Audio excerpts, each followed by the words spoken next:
From the Astrodome in Houston this afternoon, an interconference rivalry.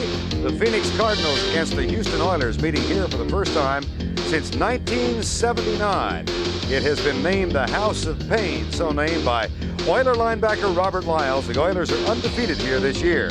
Phoenix comes in 7-4, tied with the New York Giants atop the NFC Eastern Division.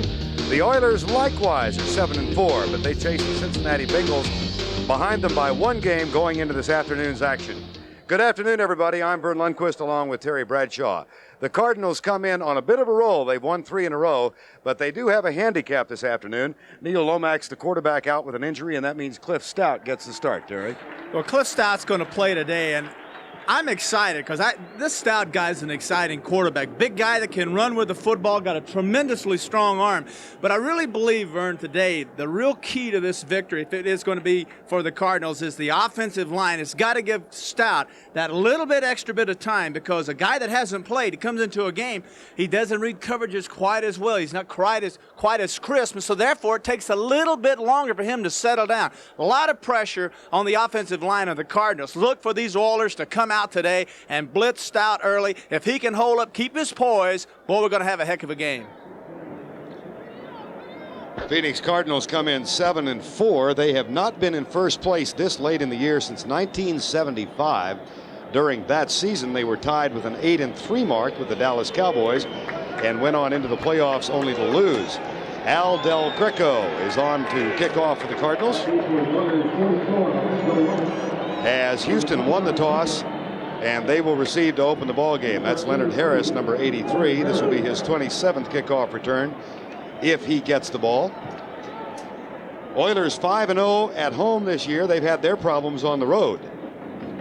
And the Cardinals trying to equal the season's longest win streak for them. They won 4 in a row earlier this year, having dropped their first 2 games of 1988. Al Del Greco to kick off the 7-4 Cardinals against the 7-4 Houston Oilers.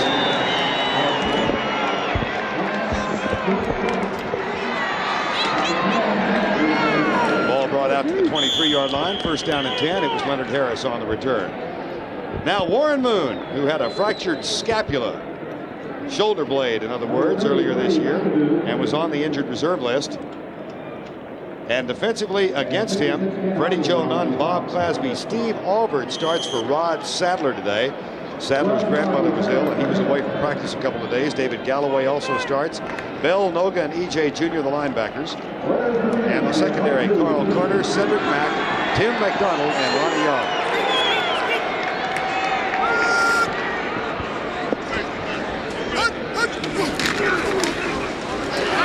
Rozier, Freddie Joe Nunn. That's a loss. Oiler offense, Warren Moon, Rozier, and Alonzo Highsmith in the backfield. The wide receivers, Drew Hill and Ernest Givens. And the offensive line, it has evolved into a terrific offensive line now. Davis Munchak, Jay Pennison, Bruce Matthews, Dean Steinkuhler, and the tight end is Jamie Williams. There's an injured Cardinal hurrying off the field, Lonnie Young, number 43, limped toward the sidelines, and Travis Curtis, number 20, has taken his spot. That would be a severe loss for the Cardinals on the first offensive play of the game. Second down and 14. Out in shotgun, 4 wide receiver set. Move deep left side for Givens. Battle for the ball, caught, flag down. It was Cedric Mack and Ernest Givens fighting for the ball. If the play stands, Houston first down at the 42, and it will. The matchup you really look for as a quarterback, especially when you're backed up. Where can I get man for man? Where can I attack deep? I've got a receiver in Givens who can fly an underthrown football, and really the flag is a bad flag because the receiver Givens turned around and got his feet tangled up with Mack. So it should have been a flag, but a good catch. Penalty is against Cedric Mack. It will be declined. And that is the longest pass reception of the year for Ernest Givens, 46 yards. His previous long was 43. So a first down on the first big play at the 37-yard line. Alan Pinkett checks into the backfield now, and again the Oilers go with the 4 wide receiver set, almost a run and shoot formation. Cardinals blitz, pass overthrown, incomplete. When you see the Oilers come out with 2 running backs in the backfield, the thing the Cardinals are going to do is bring both their safeties, Travis Curtis and McDonald, up real tight, almost giving the Oilers a look of a 9-man front. This is because when the Oilers are in 2-back set, they normally run the football. And conversely, when they go to the full wide receiver set, it's pass 80% of the time. Pass 80% of the time. I mean, that's pretty easy. The computer spits that stuff out. Now they go to the 2-back set, but they do stay in the shotgun. Wide receivers left and right, 2nd and 10. Blitz. Draw play, handoff, Highsmith. Gets out of the tackle and goes right. First down, Oilers at the 23. Alonzo Highsmith. Tackle made by Anthony Bell, number 55. A gain of 13 yards. A perfect call that time by the Oilers. Safety, strong safety, Tim McDonald came up on the end of the line. He had an all-out blitz, but the Oilers said, no way, we're going to run away from you, McDonald. And they had a sweep all the way back to the weak side. Nice gain, first down. Second first down in this drive that featured the 46-yard pass reception by Ernest Gibbons. And now 3 wide receivers set with 1 running back.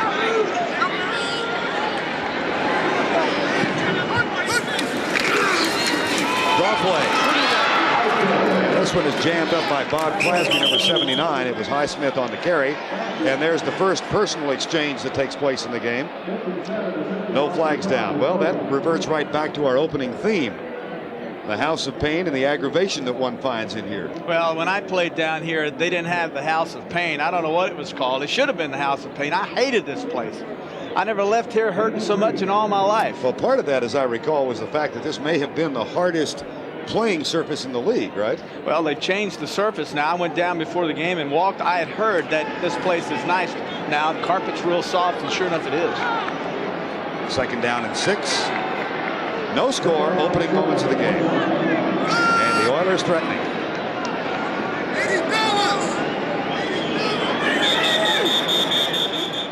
And they took more than the allotted 45 seconds, so that'll be a delay of game call. Referee today is Johnny Greer. And a 5-yard penalty against the Oilers.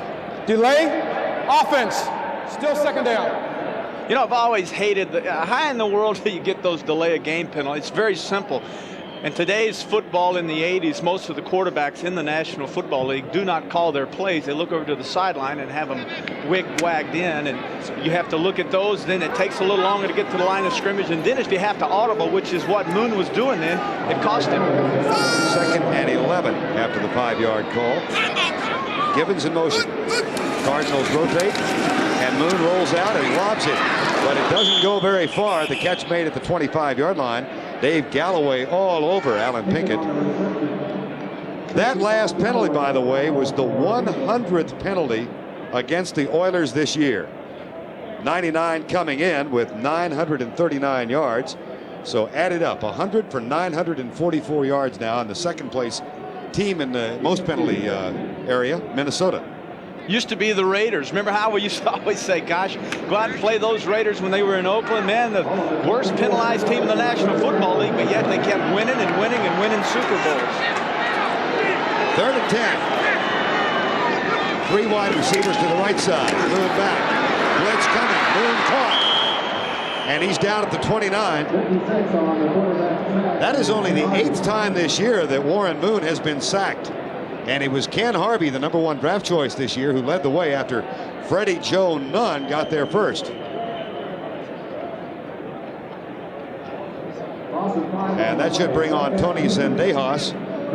Zendejas, 10 of 20 for the year, started off awfully slow, but he's now hit 6 of his last 8. And he says the big change is in they changed holders. And Brent Peace is now his holder.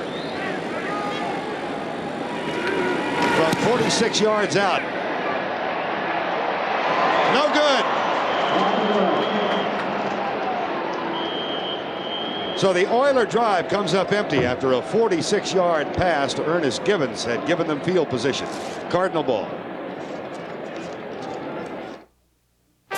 Who has the highest owner loyalty in the automotive industry? Higher than any domestic or import car division?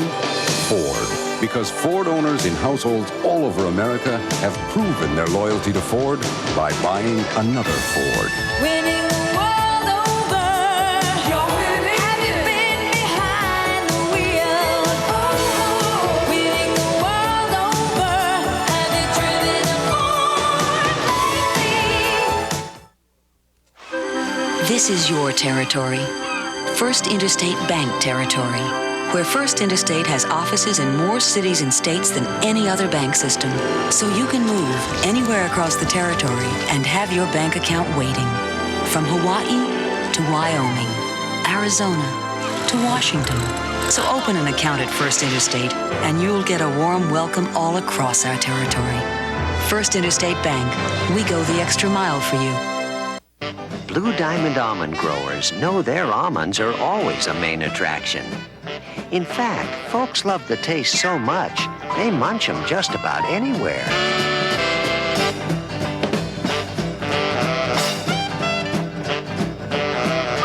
Blue Diamond almonds, anytime, anywhere. Aren't you guys the Blue Diamond almond growers? That's right. Thanks. Can a week, that's all we ask. Seems fair to me. Despite Houston's 5-0 record at home, this game did not sell out locally.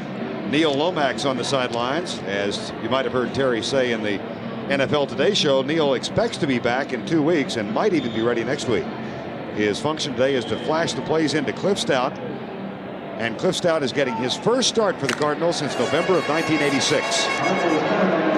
But he's a veteran, 10-year vet, 12-year vet, 33 years old. Cliff Stout.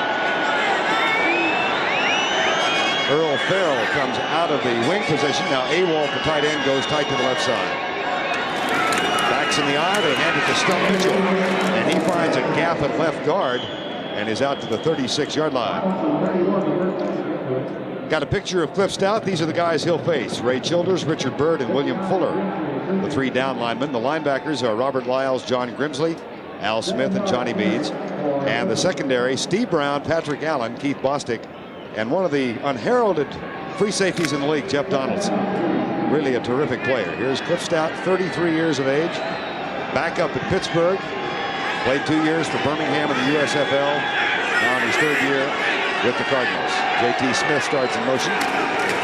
Fullback gets it. Earl Farrell, that's short of the first down as he's out to the 38-yard line. Offensively for the Cardinals, Stout, Mitchell, and Farrell in the backfield. The wide receivers, a dangerous pair, J.T. Smith and Roy Green.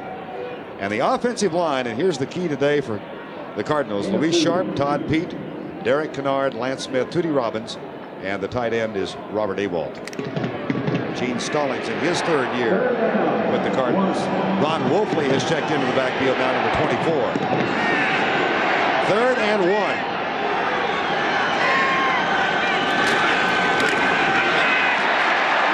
That's going to be very close, and I don't think he got it. Jeff Donaldson, the quiet free safety, number 31, made the tackle.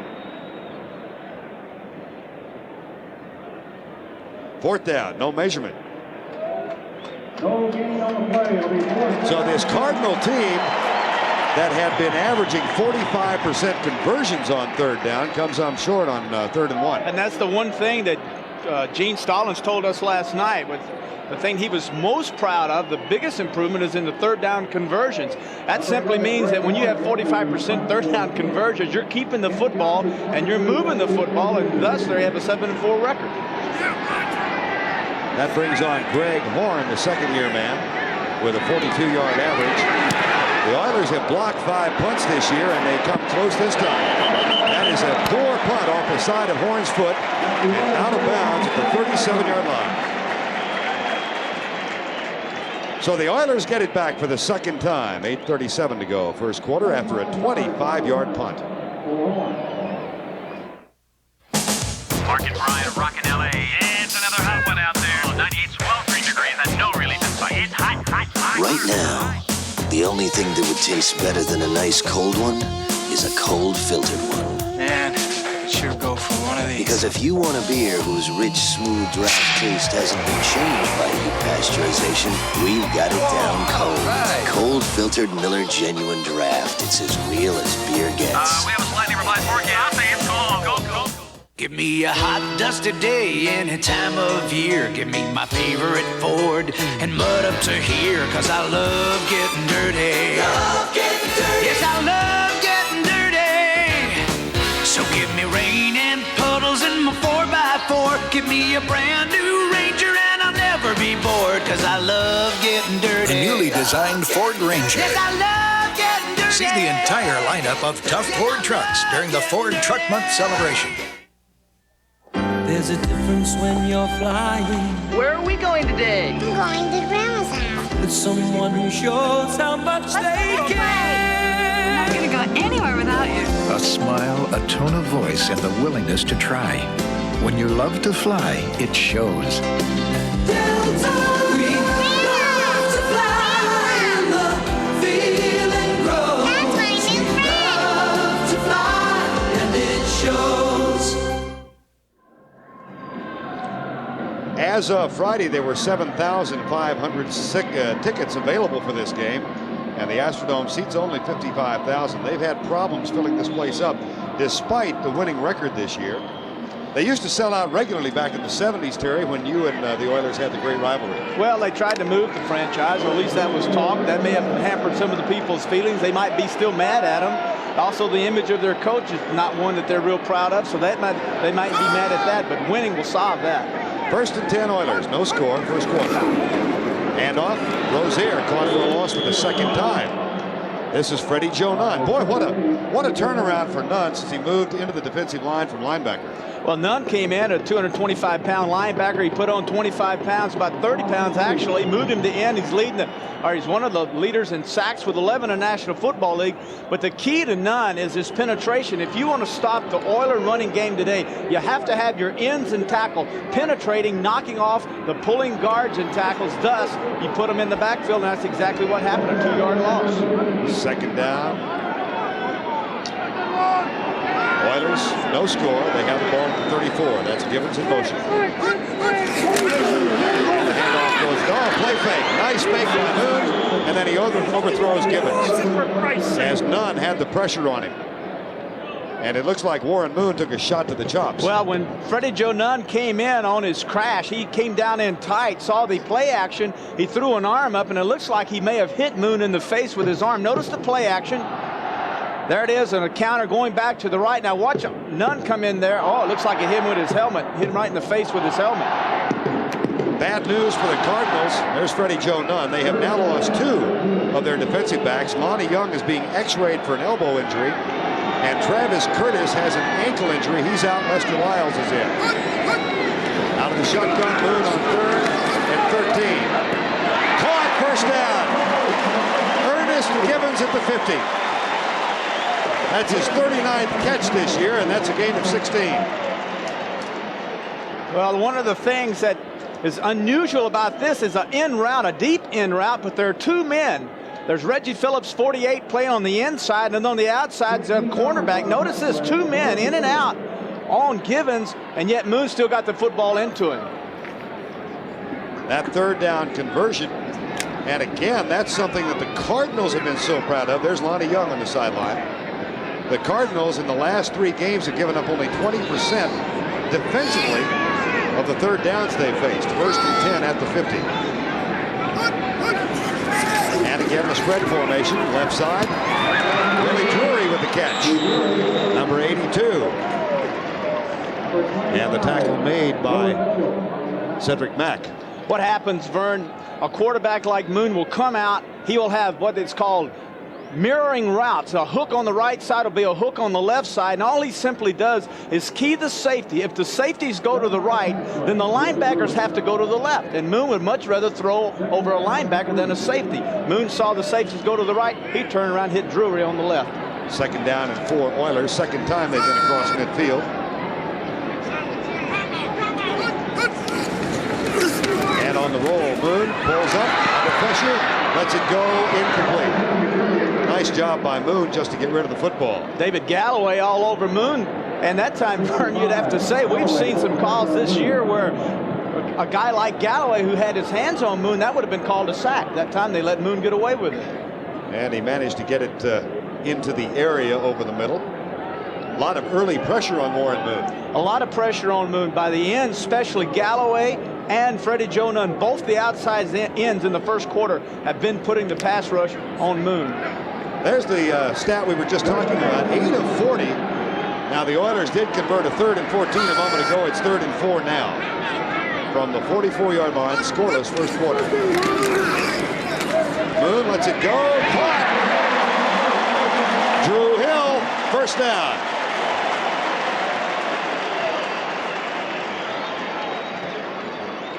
This is the Oilers' version of the run and shoot. Anytime we see Moon semi-roll under control, right or left today, he will have 2 receivers running routes on that side, and he will pick either the short one or the deep one. Notice Moon comes to the right. He looks for the first one while he's covered. Now he goes behind the first receiver, and there's Drew wide open. Drew Hill, 85.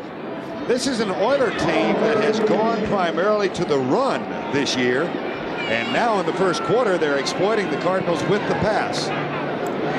Mike Rozier back into the lineup. He's the lone setback. And the audible by Warren Moon. Draw play. Rozier again stuffed. E.J. Jr. got there first. Oilers have gone to the running game because of the injury to Moon. When he broke his shoulder bone, they were forced to go with Cody Carlson, a second-year guy out of Baylor. No experience. They started running the football, and then the Oilers discovered they have this great running game. Last week, over 230 yards running. Now Moon is back, but he's not 100%. He's only 80%, and the Oilers like to feature that running game they discovered during Moon's absence. They've not run that well early on, but they have been passing. Now Alonzo Highsmith is the running back. And again, it's the run and shoot formation, or a variation thereof.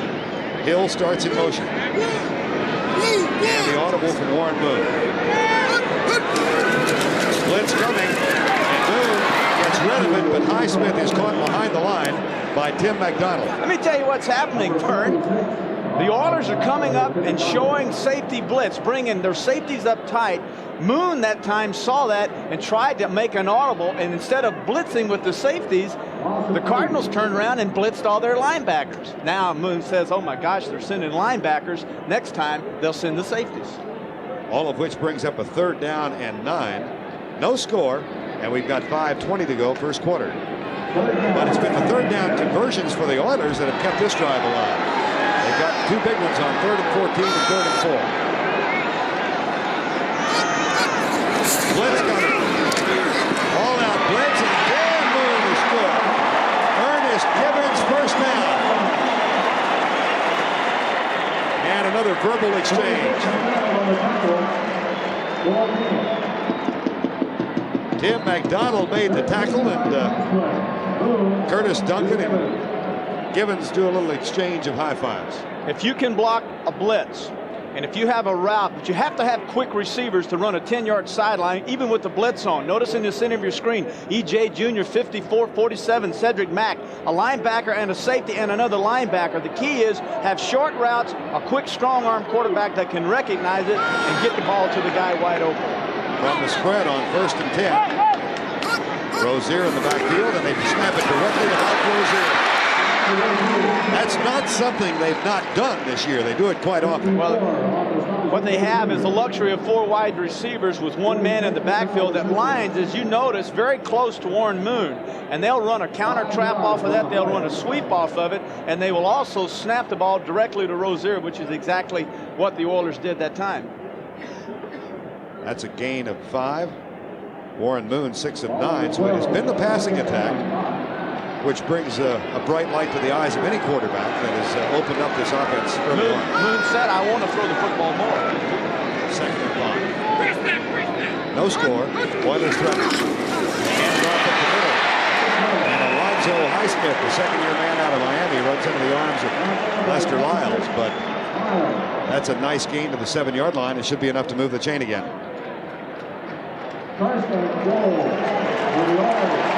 Inside the 20 thus far for the Houston Oilers.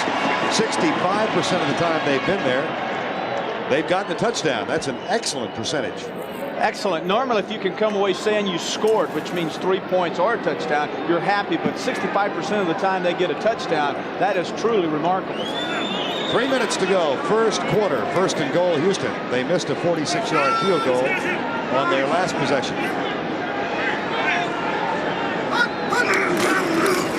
Up the middle.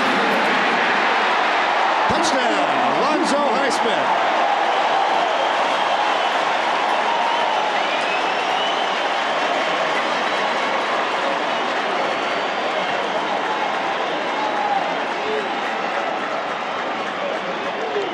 Well, there's nothing fancy about this. The key to a good running attack is having an offensive line that can come off and knock a defense off of its penetration. And then you give the ball to a running back who has the power to run over people. Highsmith has that power. Good job by the line. Excellent job by Highsmith. Highsmith gets his 2nd touchdown of the year on the ground, and Tony Zendejas tries to make it a 7-0 ball game, which he's now done. So the Oilers, with Warren Moon's passing on 3rd down conversions, set up a 7-yard touchdown run by Alonzo Highsmith. Oh, look at this. It's priceless. Naturally. It's Mom and Dad's 50th wedding anniversary. Here we go. Oh, wait, I'm going to charge it with the American Express card. That way it's automatically insured. Hi, did you get it? Hi, Mom. Terrific. You won't believe it. Don't worry. Remember, I used the American Express card. So it's insured. Lost, stolen, or damaged. A way to protect the things you buy. Membership has its privileges. This is not the time to learn that all antifreezes aren't the same. What's in your radiator? Come on, answer. I'd go to college. Me too. If I had the money. Yeah. I'm going to college on the new GI Bill. You serve full-time in the armed forces or part-time in the reserves, and you earn a lot of money for tuition. The U.S. Armed Forces. It's a great place to start.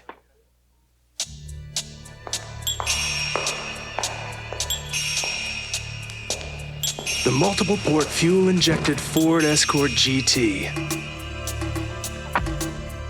Because what's rock without roll?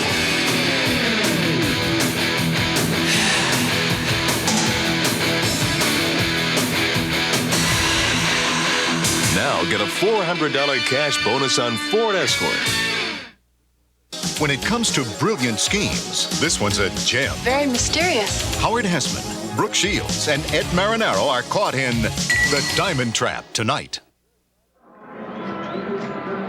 Jerry Glanville now in his 3rd year as the Oiler coach. Unlike a lot of pro coaches who say they are not motivators, he sees himself as a motivator. That's exactly right. He sees himself as a guy that gets out there and he says, I'm a guy that fixes flats, and then I'm a guy that has to kickstart 45 guys. I got to find their starter button and get them out and get them ready to play football. Tony Zendejas will kick off.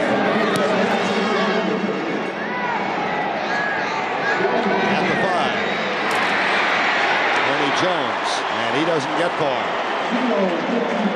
Right now, as Cliff Stout comes on, let's go back to New York for this update with Brent Musburger. Well, Vern, the Chicago Bears have jumped to a 14-zip lead on the Buccaneers in Tampa. Neil Anderson, who played collegiately nearby in Gainesville, 2nd touchdown of the day. Vinny Testaverde, now 27 interceptions and climbing. Back to Vern. All right, Brent. Right here, we've got a 7-0 score. Houston leading Phoenix, and Cliff Stout on for the 2nd offensive series. Cardinals did not get a first down last time out. They fell short on the 3rd and 1. From the 20, trailing by 7. And the crowd starts to get into it a little bit. Stout overthrows his intended receiver, Earl Farrell. Coverage supplied by Keith Bostic. One of the things that's very important, because as the Oilers build up their momentum and their confidence against the Cardinals, very important now that the Cardinals come back and control the line of scrimmage and get some first downs to settle everybody down, and primarily to settle this crowd down, because this thing can get out of hand. And believe you me, once this crowd gets into it, these players play to another emotional level. It makes it very difficult to win here. The quiet man of the defensive line, Ray Childress, number 79. Stout, who will not operate out of the shotgun today because he doesn't like that formation. Maybe an offside call. Catch is made by Roy Green, and he spins out of a tackle. If the play stands, he should have enough for a first down. There was activity on the left side of the line. Good job by Stout, and a smart call by Schaffner, the offensive coordinator for the Cardinals. When in doubt, call nice, short, quick routes, allow Cliff to get his confidence built up, get it out to these receivers, have them break tackles and get first downs. And that's what happened. Unfortunately, we got a penalty against the Cardinals. Louis Sharp apparently jumped. Shift, offense, 2 men moving at the snap. Still second down. It was on the left side where Louis Sharp lines up against William Fuller. And that will cost the Cardinals 5 yards back to the 15. There's Jim Schaffner on the right, the offensive coordinator. And Gene Stallings on the left in his 3rd year as the head coach of the Cardinals. And arguing about the call. 3 wide receivers now for the Cardinals. 2nd down and 15.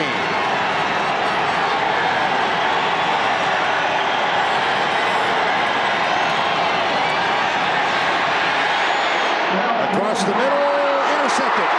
Picked off by the Oilers, lateral back. Jeff Donaldson has it now, but bring the play back. And a flag is down in the offensive backfield. Robert Lyles got the deflected pass, but check this entire sequence out.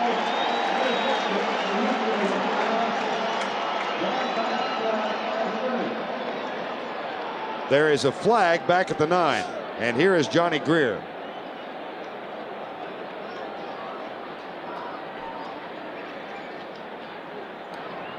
Holding, 67 offense, it's declined.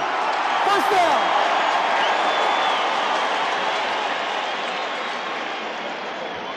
And that means the Oilers get the ball at the 31 after Lyles makes the interception.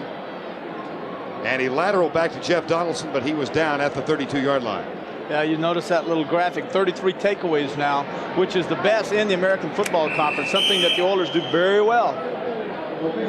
Oilers are now +5 in turnovers for the year. And they take a timeout as Warren Moon goes over to chat with June Jones, the quarterback coach, with Jerry Glanville looking on. Now, what about the Stanton judgment? Tough case? We won it. Nice work. I had a great team. Bet you should get some great raise, too. Our next junior partner should be getting some good financial counsel. Call my Prue Bates broker. Rock solid. At Prudential Bates, rock solid means an all-star team behind you, armed with the strength and resources to win. So, Big Gun make you a partner yet? Bang. Prudential Bates Securities, rock solid, market-wise.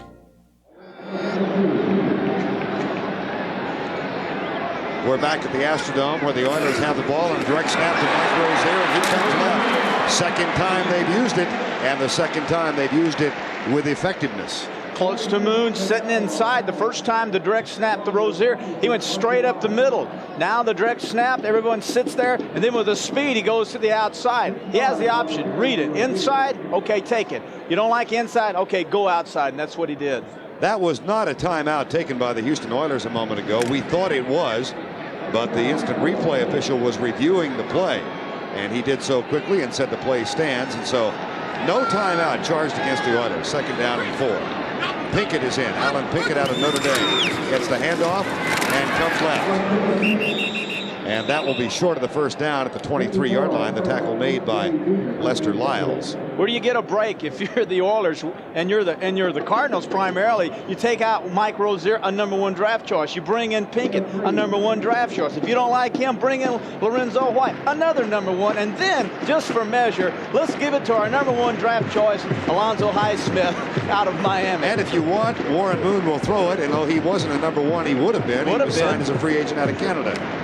And the offensive line is loaded with #1s. 3 #1s to be exact. Alonzo Highsmith is back in now. 3rd and 1. 7-0 Oilers lead.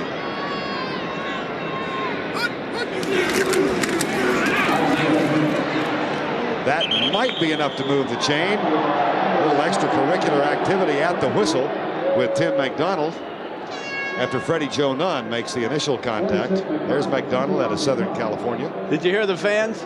They could not believe that the Cardinal players would treat one of their own like that. Can you imagine that? 4th down.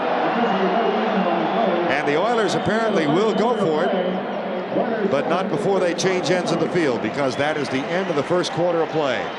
Jerry Glanville's Oilers have dominated the first quarter, and despite that domination, they have just a 7-0 lead. Market-wise. Pure, genuine, never heat pasteurized. A beer that's made unlike any other. Cold filtered to give you the rich, smooth taste of real draft beer. That's the mark of a great beer. Cold filtered Miller Genuine Draft. It's as real as it gets. With its 24-valve V6 engine, double overhead cams, and 220 horsepower, the new Ford Taurus SHO isn't for everyone. In fact, only a select number will experience this sport interior and performance suspension. The new limited production Ford Taurus SHO. Power in the hands of a fortunate few. Have you driven a Ford lately? Back for the start of the second quarter of play, the Oilers lead at 7-0, and they're threatening again.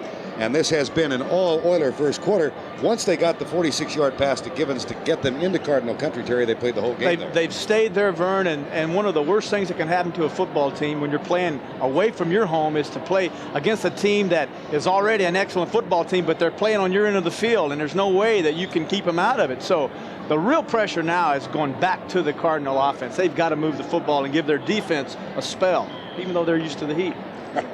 We're in the Astrodome, and the first time these two teams have played here since '79.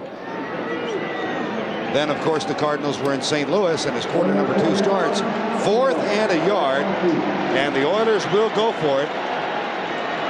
They're 6 of 11 on 4th down conversions this year. So they've done quite well at it. This is another successful one. As Moon on the keeper goes left. First down at the 19. Tackle made by Dave Galloway. Talking with Gene Stallings last night about this vaunted Oiler rushing attack, which, as Terry said, averaged 237 yards got 237 last week. We asked Gene about the Oiler rushing attack, and he said they've run well, but they won't tomorrow. And they haven't really. It's been the passing so far. Well, the passing sets up the run here. The thing that the Oilers have had coming in was balanced 50-50, but today it's the passing. 1st and 10, and Rozier's in. They're changing running backs on every play. And Moon will throw again. Right side, incomplete in traffic. Boy, there are a lot of bodies flying around the 10-yard line. Intended for Ernest Givens, incomplete, 2nd and 10. One of the problems that happened was Givens ran his sideline route 10 yards deep, and then Curtis Duncan coming in over the top. He ran a 12-yard curl, and they almost ran into one another. Moon made a smart read, but one of those two guys ran the wrong route. I would have to think that it's Givens. Would you really? Yes. Instead of Duncan? Well, yes, exactly. The first guy, the short guy that runs a flat route, always runs a short route. A curl guy always has a deep route, so that's how you look at it. Moon gestured toward them both, and it'll be 2nd down and 10. Maybe they both ran the wrong route. Moon back. A lot of time. Deep right corner for Hill. Tipped away nicely. Reggie Phillips, number 48, played that with grace and style. The key was the fact that Moon, from his injury, doesn't have the zip on the football. This ball should have been drilled and brought back to the short side of the end zone. Notice how the ball hangs in the air. Look at it just hang up there, allowing Phillips, 48, an opportunity to recover and then knock the ball away from Hill. If Moon's healthy, and with that gun he has, he drills it low to the outside, allowing Hill an opportunity to come back and make the touchdown grab. Glanville looks on as Moon begins to call the signals on 3rd and 10. Alonzo Highsmith is now the running back.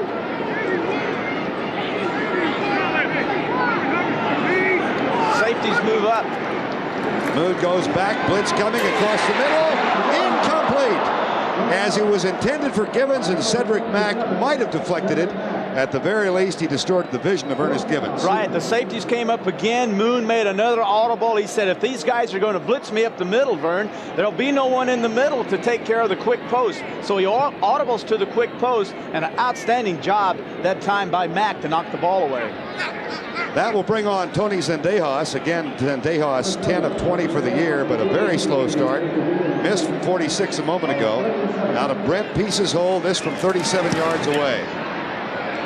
And this one is perfect. So the Oilers increase their lead here in the Astrodome to 10-0 with 14 minutes to go first half. A spy story that'll sweep you away. An undercover agent you won't believe. And lots of ladies you'll want to meet. Spies, Lies, and Naked Thighs, Tuesday. He's Gene Stallings, head coach of the NFL's Phoenix Cardinals. Over the years, I've coached some of the greatest athletes in the NFL, and I know the rewards of victory. But none have been more important to me than my work with this young man, John. When he was born, he was diagnosed to have Down syndrome. In some ways, he would never be like other children. For him, there would never be a chance to play in the National Football League. But over the years, I've seen him grow. He's 24 years old now, and his progress is measured with little victories. The times that we spend together are very special to me. John made this for me, and he made it with a great deal of love. The same kind of love that I have for him. Because you see, John is my son. You ready, Johnny? Let's go right. When you support the United Way, you're saying to people like John, don't give up. We'll give you a helping hand. You can make it. The United Way. It brings out the best in all of us. This message furnished by the National Football League. CBS Sports coverage of the National Football League is sponsored by Ford and your Ford dealer. Have you driven a Ford lately? Prudential Bates Securities, rock solid, market wise. And by Miller Genuine Draft, cold filtered draft taste. It's as real as it gets. Miller Brewing is the exclusive beer sponsor of today's telecast. Oilers trying to go 8-4, and there is Rod Sadler. Now, he missed practice. He was released from practice in Phoenix to go back to Texas on Thursday. His grandmother was in a coma, and Gene Stallings said go on home and try and take care of her. So Rod Sadler was late arriving here. As a result, E.J. Jr. has been playing in a defensive end spot. Junior's been playing defensive end, and last night at 8:30 when we talked extensively with Gene Stallings, Sadler had not shown up even at that point. Here's the kick.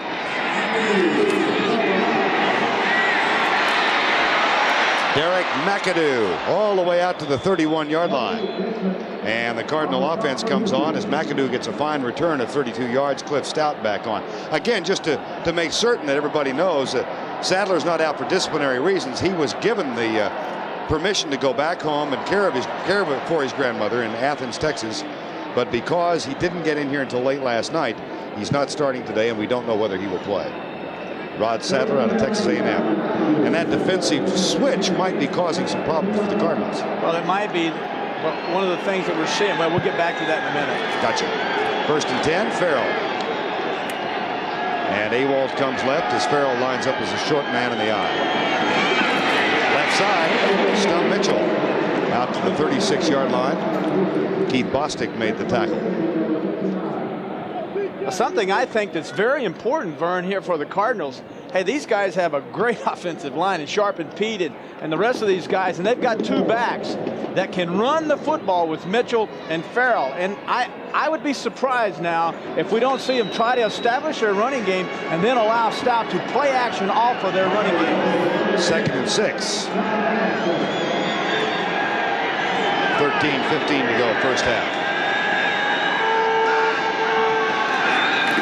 They will go with a run, and Farrell won't get much. And then Donaldson is the 3rd or 4th man there and gives a terrific pop to the chest area.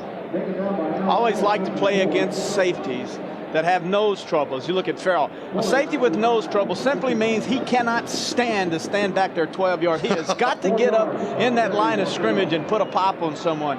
And if I notice that, then I just lick my chops and I say, okay, come on, big guy. And I'd come out and I'd do a little play action and I'd send him home.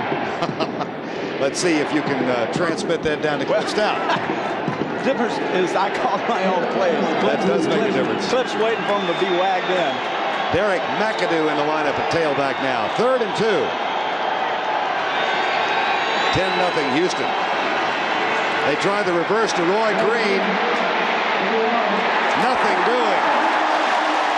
Steve Brown was never fooled.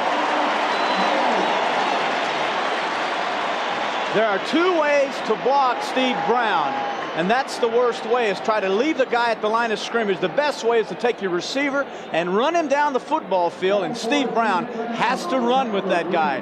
If you don't do that, the other is to try to block him head up, and that is absolutely a mistake. That's what happened. They tried to block him with a wide receiver, and it didn't work, and Greg Horn is on to punt. Kenny Johnson waits for it with a modest 5.8 yards per return average this year. So again, the Cardinals fall short of midfield, motion in the line. Oh, that's going to be against Houston, I believe. That may have been. Well, the Oilers are clapping, so now you got to imagine it's against the Cardinals center. Let's see. Yes, it is. I thought perhaps the center had raised his head to try and draw the Oilers offside. 89 offense. Nope. Still 4th down. That's Walchuk. Right. What the heck's he doing messing up? I don't know. Mark Walchuk, the 3rd string tight end. There's Walchuk. But you were right, Vern. A lot of centers will lift their head up, but if you do that the first time, say you tell the guy, look, I'm going to pick my head up, and you can do it, but then you can do that little quick deal and get you in trouble. Well, it may have been it was Walchuk because he's the snapper on punts.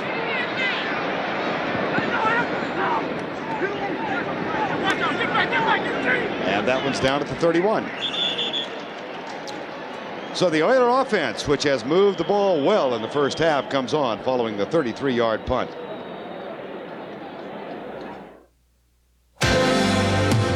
You know what smooth is? You gotta stop and taste the high life.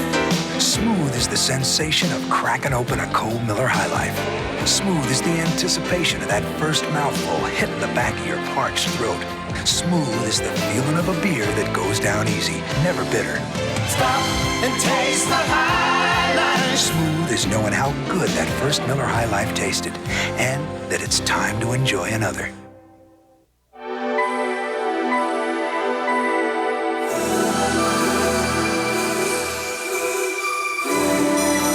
The shape is distinctively advanced. The cockpit designed for comfortable travel over time and distance. The Honda Prelude SI, a slightly ahead of its time machine.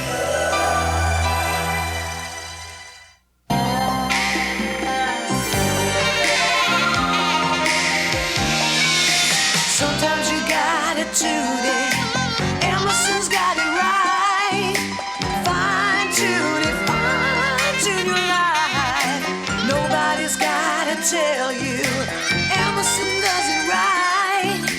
Fine tune your life. Fine tune your life with Emerson. We are in the Astrodome in Houston, Texas for the Oilers and the Cardinals. First time they played here since '79. Houston dominating now with a 7-yard Highsmith touchdown run and a 37-yard field goal by Tony Zendejas. Moon is 7 of 13 for 94 yards. Phoenix yet to pick up a first down, and the total offense 10 yards for the Cardinals, 129 for the Houston Oilers. Vern Lundquist along with Terry Bradshaw. Cliff Stout, Terry's former teammate on the left, has given way to the civilian-clad Neil Lomax today, who's in his casual dress. Could be back in a couple of weeks, out with a bad leg. First down and 10, Oilers. Warren Moon has Givens going in motion, and they try the draw again. Coming right, and Rozier is down at the 32-yard line. Mike Rozier, whose alma mater, Nebraska, won yesterday in that sleet and rain up in Norman, and they are going to the Orange Bowl to take on Miami. Second down. That's a little different. We've seen the Sooners go down there and get hammered. Now we'll see what let Nebraska get a taste of that Miami offense. Ooh, didn't they look strong last night against LSU? Warren Moon, second down and 4. He goes for the spread. 3 wide receivers left side. 4-man rush. Pass caught. Curtis Duncan, the second-year man out of Northwestern, and the tackle made by Tim McDonald. Go back to a point that Warren Moon made with us yesterday. He said, I use those 4 receivers, and one thing I try and do is get each of them a pass early in the game. It accomplishes a couple of things. It does. Number one, it shuts them up. Right. In other words, they don't come back and say, look, throw me the ball. I'm always open. Every receiver's open. But primarily what it does, if I get them all the ball, I'll get them a ball early in the game, they all say, hey, he's looking for me, and I'm going to bust my tail on every play because Moons really wants to get me the football today, so their confidence soars. And he's now hit all 4 receivers here in the first half. So hang on. First and 10. Gibbons out of the tackle, being chased by Lyles, and then Cedric Mack knocks him out of bounds at the 47. This is the 4th time in the first half that the Oilers have been across midfield, and the Cardinals still looking for their first down. Now the Oilers have punched and counterpunched. We've seen up the middle. We've seen snaps directly to Rozier, who went up the middle and outside. Now we've seen reverses. We've seen short passes. They've brought out everything. And what you see early in the first half of a football game is an offense's very best, because this is what they think they can beat you with. Now the big difference is we've got to see the Cardinals adjust to the best that the Oilers are giving them. Second down and 6, 10-0. Houston leads it. 9:42 to go, first half. Off his back foot, tipped away. Lester Lyles, formerly of the Jets, tipped it. And Ernest Gibbons.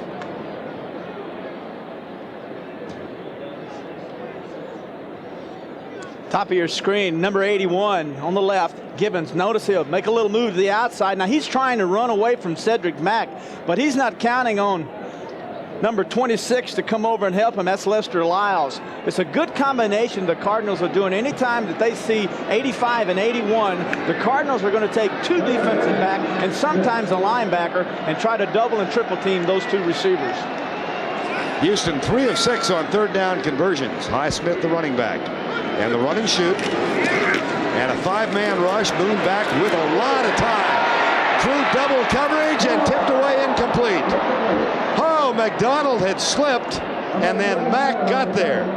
But the receiver was open. The receiver was wide open, and you have 2 things Moon does. Number one, he knows his arm isn't as strong, and so now instead of waiting for Hill to get 50 yards deep, Moon has to set up and anticipate where the receiver's going to be. In other words, instead of it a 50-yard pass, it ends up being a 30-yard pass that goes 50 yards after the guy catches it. He's waiting too long, and his arm is obviously not strong enough. Warren said yesterday he's got 80% of the strength he had before the shoulder injury. Greg Montgomery on to punt, and J.T. Smith is back. Vai Sikahema is on the injured reserve, and he was an outstanding punt return man. That one will go into the end zone and come back out to the 20 following a touchback. 9:21 to go, first quarter. Cliff Stout comes on to try and get the Cardinals their first down of the game.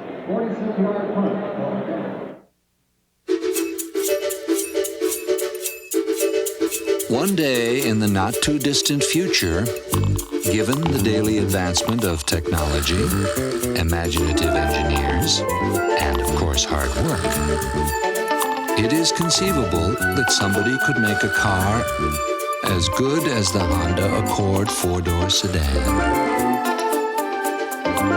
Anything's possible. Hey, are you watching me now? Or did you videotape me before? Hey, if you taped me before, you're not watching me now. But if you use Fuji videotape, no matter how much later it is, it will always look as good as now. See you later. Arnold Schwarzenegger and Danny DeVito are twins. Oh, obviously. The moment I sat down, I thought I was looking into a mirror. Twins, rated PG. Starts Friday, December 9th at theaters everywhere. Down and 10 at the 20-yard line. 14 yards of total offense for Phoenix thus far in the first half. And the Oilers with 149.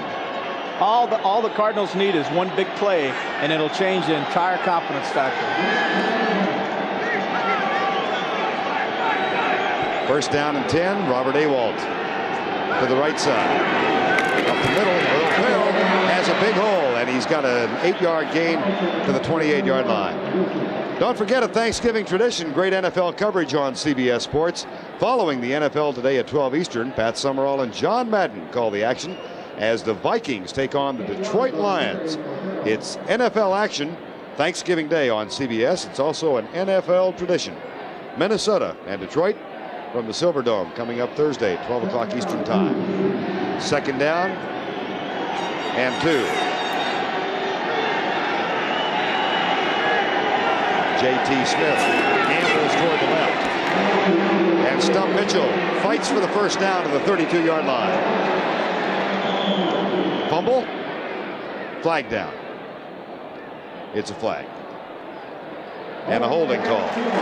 So they still do not have their first down. Well, they got their second first down actually, but penalties both times against the Cardinals are killing them. And boy, on a running play of all things, not on a running play. Okay, hold to save my quarterback, but don't hold on the run. 67 offense, still first down. I'm just thinking of a game we did in New York a couple of weeks ago. That's the second holding call on Louise Sharp. And this same officiating crew was working that Cowboy-Giant game. And Bill Parcells told us on Saturday, I guarantee you that I will get a holding call against the Giants on a running play in this game. And he did. And so now it's happened here in the Astrodome. Well, they're very good at watching for holding on the run. That's what that would tell me. That's because you're not coaching. That's right. Second down and 12. Prevent defense in for the Oilers. Stout back. Oilers stunt. Stout in trouble. Ray Childress, number 79. Gets his 7th sack of the year. And he got his sack from the tackle position. A defensive end, he comes in sitting right in the center here. That's number 79, Childress. Inside at a tackle position. Now he's got 2 men on him. Now he has a third man that misses him. That's Farrell. And then finally he gets in with the help from the outside that time of Lyles. Childress said the big difference is the fact that the Houston Oilers have quit blitzing a lot, and our defense has become more resilient. We've gotten together. We've been together for 4 years now, and we have the confidence that we can rush on our own. 3rd and 20.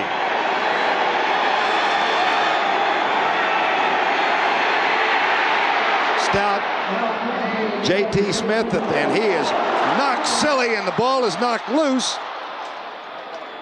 And let's see who got it finally. I believe the Cardinals recovered it, Vern. Jay Novacek. But that will be short of the first down. What a hit J.T. Smith took, and then one of the Oilers is down. It's Al Smith, the linebacker, number 54. He looks like he's knocked crazy, doesn't he? Now that's the one thing, as you look at Smith, that's the one thing Stout can do. He can move out of the pressure. He can get outside. And the thing that really impressed me, Vern, and that this guy did was when he got outside, he didn't look to run. He looked downfield first to see if anyone was open to get them the football. Smith was. Now this is Stout. Notice he's outside. He finds Smith. Good, smart, nice job. Now this is a good effort by Smith, just trying to get the extra yards. Not necessary, but whoa, what a hit he took. I think he took a hit in the head from the knee of Richard Byrd, his teammate. Well, that's a heck of a hit. Bird's sitting in there about 295. Now Smith is up. Time has been called to check on the injury to Al Smith. We've got 7:10 to go first half, and Houston about to get the ball back. Looks like Winter just did in that poor fellow's battery. Wonder if he knows the real killer was the heat last summer. Wonder if he's smart enough to replace it with a battery built for extremes. Smart enough to get the maintenance-free, high-cranking Delco. Precision AC Delco parts. They don't just fit, they match. Smart fella. Could be a Jaeger. Now get up to $6 back on Delco batteries. Offer ends December 10th, 1988. See your retailer for details.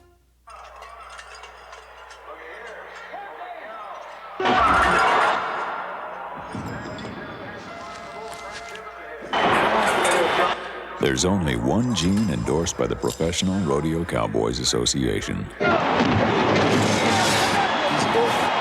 Wrangler Cowboy Cut Jeans. From Oakdale, California, Ted Deuce.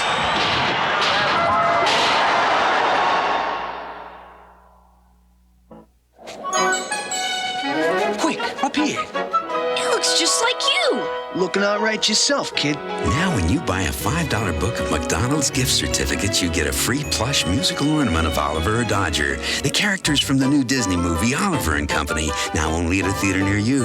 Oliver and Dodger make great gifts and even play a tune. Hey, Dodge, we made beautiful music together. Yeah, kid. Your holiday place, McDonald's. Last season, they battled for the NBA championship. Now comes time for the rematch. The Lakers face the Pistons next Saturday night, prime time on CBS Sports. Linebacker Al Smith, the Oilers on the Oiler bench. Looked like he took a knee in the helmet from Richard Byrd, and the doctor's checking with him. 4th down and 2 in the meantime, so the Cardinals have to give it up once again. Kenny Johnson back to return the punt of Greg Horn. Houston lining up in an all-out rush, now pulling out. Again, they have blocked 5, and that ball was tipped. There is no flag.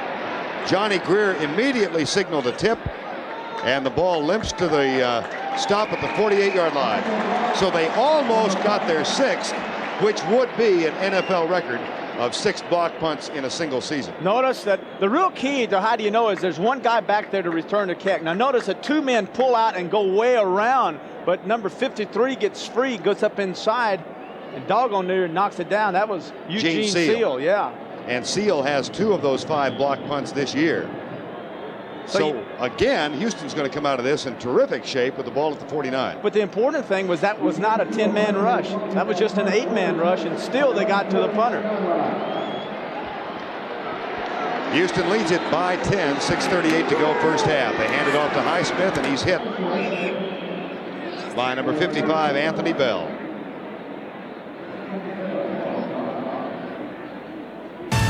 College football next Friday afternoon on CBS. A classic matchup featuring 2 bruising defensive units. Tracy Rocker heads a stout Auburn defense against Derek Thomas, the All-American linebacker, and the Alabama Crimson Tide. Next Friday afternoon here on CBS. Back in the Dome, 2nd down and 9 with 6:03 to go. First half, Houston dominating and leading by 10. 10-zip. Gibbons in motion. Highsmith, the running back. Blitz coming. Moon gets rid of it. Bobbled. Was it caught? They say yes. Drew Hill. And then the umpire comes over, Art Demis, and said no. So what's the call? Replay is the call. They're asking for help on this one. They are. Moon semi-rolling to the left. Run and shoot. That's all this is. Picks out his man. Now that's Hill. There's the drop. Now he grabs it, and it looks to me as though he grabbed the side of the football, but also that the ground helped him secure it. So I would say just from that angle that it would have to be an incomplete pass. Al Sabato is the replay official, and they bring it back. 3rd down. That's interesting, though, because Art Demis immediately said, we need help on it, and that's another function of this. I think that's fine. Well, I think in this stadium that it's important that you make all the correct calls that you can make. And that time very clearly, had Drew Hill put one hand under the football, I don't think it would have been in question. They would have ruled that a completion. But with both hands on the side, then the ball hits the ground at the same time, then you would have to rule that, in my opinion. Clock operator, please reset the clock to 5:37. Upon further review, the play stands incomplete. 3rd down. It was Demis, the umpire, who overruled the line judge who had originally said completed pass. And Jerry Glanville doesn't agree with that. Yeah, and I don't think there's any question either. Our man went out there and said incomplete. That's the best way to do it. You know, let them know right now you're in charge.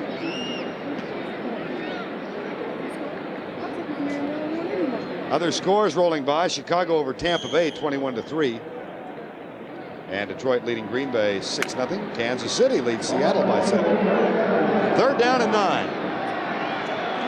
The Oilers 3 of 7 on 3rd down conversions. Highsmith alongside Warren Moon in the Oiler backfield. Motion and flags. And Moon going deep. Gibbons. Oh, boy, right through his hands.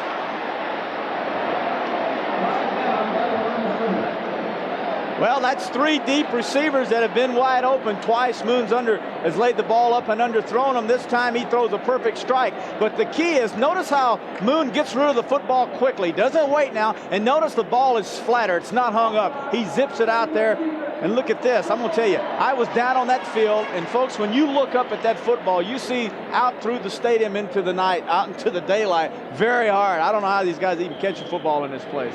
Well, that's because of that zigzag pattern of the ceiling here that does cause problems. I was here, gosh, what, 23 years ago when this place opened, and they were Just trying a to play baby. baseball. How would I know? You were just a baby. No, you were in high school, though. Junior high. And they were having problems back then. Remember, they had to find a special kind of paint to put on the ceiling. 3rd and 4, though, because there was a penalty on the last play. So it was a free shot for Moon. Another flag, and this will be a motion call on the right side of the Oiler offense. I think Don Maggs, number 78, jumped. Now, one thing that Gene Stallings told us, he realized that when they go 4 wide receivers, that they're going to complete passes. He gave that up. He said, we know that's going to happen, but we're going to double Hill and we're going to double Givens and we're going to single the 2 outside guys and just hope that our guys can cover them. But where is Moon throwing the football? To Hill and to Givens. False start, 78 defense. 3rd down. So it's back to a 3rd and 9. 10-0 the game. Houston leads it. Rozier comes in. 5:30 to go, first half.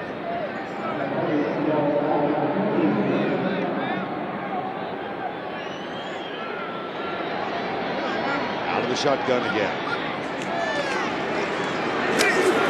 Flag is down for another time. Drew Hill, touchdown if the play stands. There is a flag at the 47.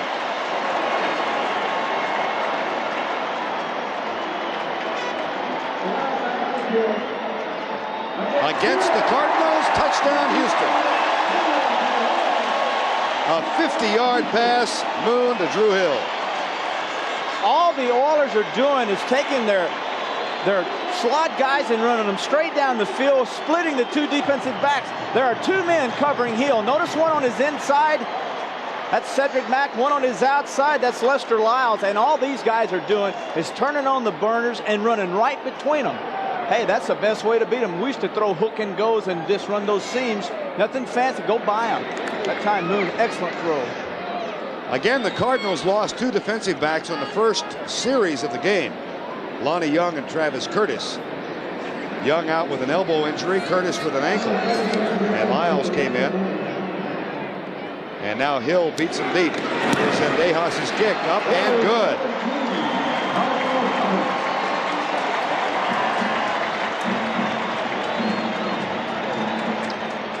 (17-0) Houston with 5:24 to go first half. Let's see what's going on elsewhere in the National Football League. Once again, here's Brent.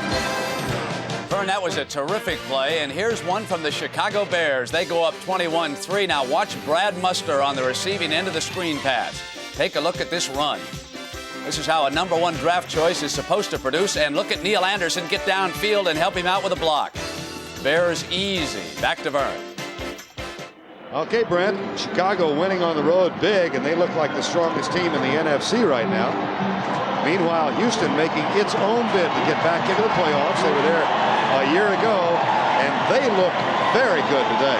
Well, they look good. The thing that I'm impressed with is how Givens and how Hill can just go down the field and run by safeties. I'm just amazed that they can do that, and very easily you could say the Oilers should have had 2 more scores very easily because the men were wide open. 1 was dropped, and 3 really. 1 was dropped and 2 were incomplete. Tony Zendejas will kick it deep, 17-0. And the Cardinal offense still looking for its first down of the game. They've had 2 wiped out by penalties. Zendejas nails this, and the Cardinals will have to start from the 20-yard line again. The NBA comes up shortly next Saturday night, as a matter of fact. The NBA on CBS premieres with a rematch between last year's finalists. Magic Johnson and the world champion Lakers take on the Detroit Pistons. It's the NBA premiere on CBS Sports next Saturday night at 8:30 Eastern. Pistons lost here in Houston last night for the first time this year. as Akeem Olajuwon scored 34 in that game. But they've gotten off to a great start, and so have the Lakers. Cardinals would like to emulate that, but they've gotten off to a sluggish start, and they're down by 17.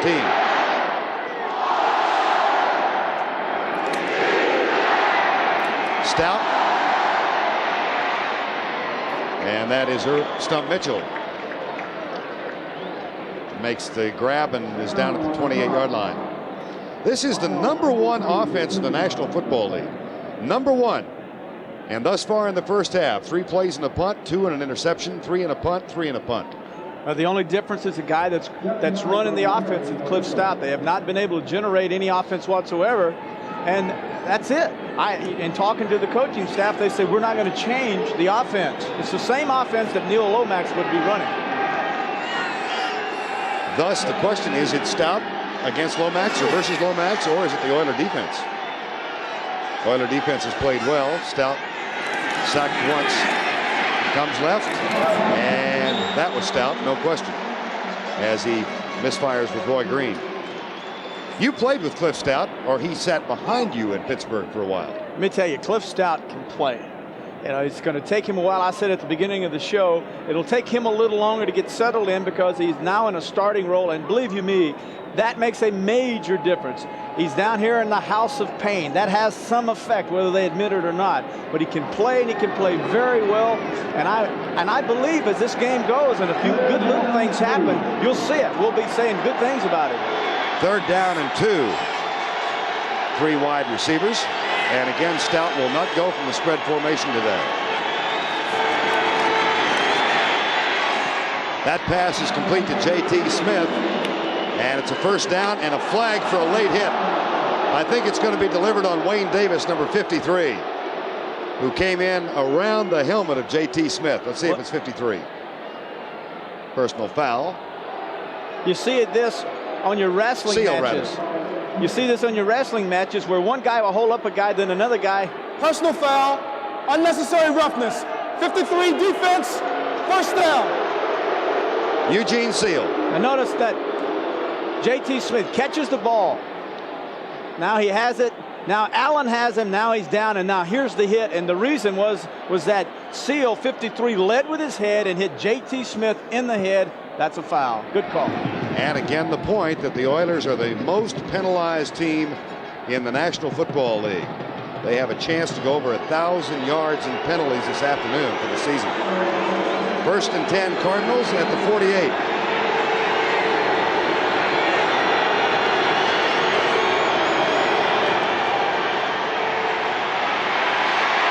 Stout goes deep. Awalt.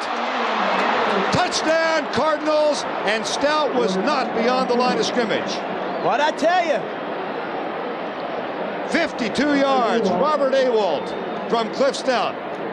One play is all it takes. Stout with the athletic ability, the smart he's been around. He got out of the pocket. Instead of running with the football like he would do his early years, he pulls up spots Awalt, who did an outstanding job. Just a great job by Stout. Now the confidence, boy, it's going through the ceiling. At the other end, watch as Stout pulls up short of the line of scrimmage, and then Awalt had gotten behind the secondary. You've never seen it fail. You can see there, number 25 trailing. That's Keith Bostic, the strong safety. Just forgot about him. And when a quarterback scrambles around like that, you have a tendency as a defensive back to lose him. Forget about your receiver. Touchdown. They did review it to see if Cliff Stout had crossed the line of scrimmage. And the play stands. Awalt's 4th touchdown catch of the year. 52-yarder, and Del Greco on to try the extra point. Just like that.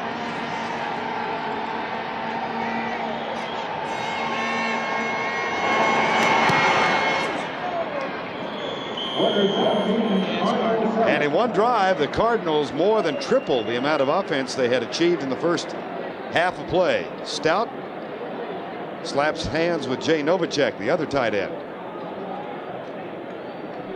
And Awalt's catch has pulled Phoenix back to within 10. Coming up at halftime, Brett, Irv, and Dick with all the scores and highlights. And Dick will relive one of the most infamous moments in NFL history on this 10th anniversary of the fumble heard around the world. I heard Dick Vermeil talking about that yesterday, as a matter of fact. Fumble heard around the world? Yep. Does the name Joe Pisarcik mean anything to you? Joe Pisarcik. Oh, my gosh. Yep. The old let me kill the play. Does the name Herman Edwards mean anything Absolutely. to you? I believe he scooped her up and ran her in, and the Eagles went on to become, as in Jaworski's words, winners. That's right. We're talking about the same team? We are. Chicago still leads at 21-3. And Detroit, with Wayne Fonts as the interim coach. That game being played in Milwaukee. How about Kansas City over Seattle, 14-0? They better be careful. They're going to get out of the Troy Aikman Derby. I'm sure they're worried about that. Kansas City, hard to figure, aren't they? Aren't they, though? Came from behind to beat Cincinnati last week. Now Del Greco will kick off. Leonard Harris and Alan Pinkett are back. Taken at the 10. Lorenzo White has this one. And he's down at the 21-yard line. Well, Terry said it would take one big play to get the Cardinals back in this. They went 80 yards in 4 plays. The big one was the 52-yarder. That followed a penalty on Gene Seal for unnecessary roughness, and it took all of 1 minute and 13 seconds. All right, now let's see the effect of the touchdown. Let's see if, in fact, that now that the Cardinals will come out and they can stop the Oilers. They haven't been able to do it. Really, the Oilers have stopped themselves. Drop passes, underthrown passes. But now let's see the effect. It's always an emotional effect. I got to believe they'll stop them. Let's watch what the Cardinals are doing on defense now. Sadler stays on the bench, and Ken Harvey is in on the right side. 3 men in a down position, and 2 linebackers. Harvey and E.J. Jr. up close. Pass across the middle, wide open. Drew Hill at the 36-yard line. Tackle made by Lester Lyles. Now, you saw a linebacker blitz that time, so naturally we would think it's a blitz, but it isn't, because there were only 4 men rushing Moon. The Cardinals on first down have to respect the running game of the Oilers, because they've been running on first down. So what do? You come out and you throw those little zones at them, and the best way to throw, the best place to go is deep over the middle. Give you an idea of how little the Oilers have used the passing attack. Only 1 game this year have they thrown for more than 200 yards. Just once. And they have 156 already in the first half today. Moon back, will throw again. Oh, he'll run it. Chased by Clasby. And he is out of bounds with the first down. Well, Moon showed a little of that young stuff that he had when he came out of the University of Washington. Decided he didn't want to play in the National Football League, wanted to go to Canada. And he went up there and had a little Canadian football there. Of course, he's just turned 32 Friday, and I had a little talk with him. I said, you got 1 more year. 1 more year, and when you're 33, they're going to say after your first bad game, well, he's a little old. We're going to have to replace him. Now, are you saying that because of personal history? Is that when they said it to you? Everything I say is from personal history. I would not lead you astray. Oh, I'm so happy. 1st and 10 at the 50. You're a little old, son. Oh. Delayed blitz. Moon deep. Tipped. Incomplete. As Lester Lyles got a finger on it. Intended for Ernest Gibbons, and Warren Moon is still down. And so is Gibbons. Well, you can see where the rankings are. Everyone ran out to Gibbons and left Warren Moon laying all by himself. I'd say those are misplaced priorities. Freddie Joe Nunn had the pressure that time on Warren Moon. The amazing thing about the Cardinals with the pressure on Moon is that it's coming from 3 linemen and 1 linebacker. That's Freddie Joe Nunn, 78. Nothing fancy as he just goes around. Dan Maggs, 78, gets a right arm, pulls Moon down. And I don't know, it looks like he might have landed on his elbow wrong or landed on his wrist, but you see the grimace. So this Brent Peace is the backup. Cody Carlson, who started the games in the absence of Warren Moon, is on the inactive list today. Moon is up. Having a little talk with Bruce Davis. That's the wrong guy. You got to go over and see Don Maggs. On the right side. Now Moon wants to stay in. And in the meantime, Ernest Givens has been assisted to his feet, and he appears to be hobbled by a foot or a knee injury. So Givens, the outstanding third-year man out of Louisville, appears to be the more injured of the two. You see Well, all Moon's that. going out too. Well, Moon's got to go out. They came in to administer him, so he has to leave for a play. Givens obviously has to leave for a play, so we should have a new receiver and a new quarterback, and we've got both. Brent Peace out of Montana, a free agent, 87, for the year, 6 of 20, 4 interceptions and 64 yards, total passing yards. 2nd and 10. Moon and Givens are out. Oilers lead it with 2:35 to go in the half, and they lead by 10. Highsmith, the running back, and Peace will throw. Across the middle, tipped away by Carl Carter. Intended for Curtis Duncan.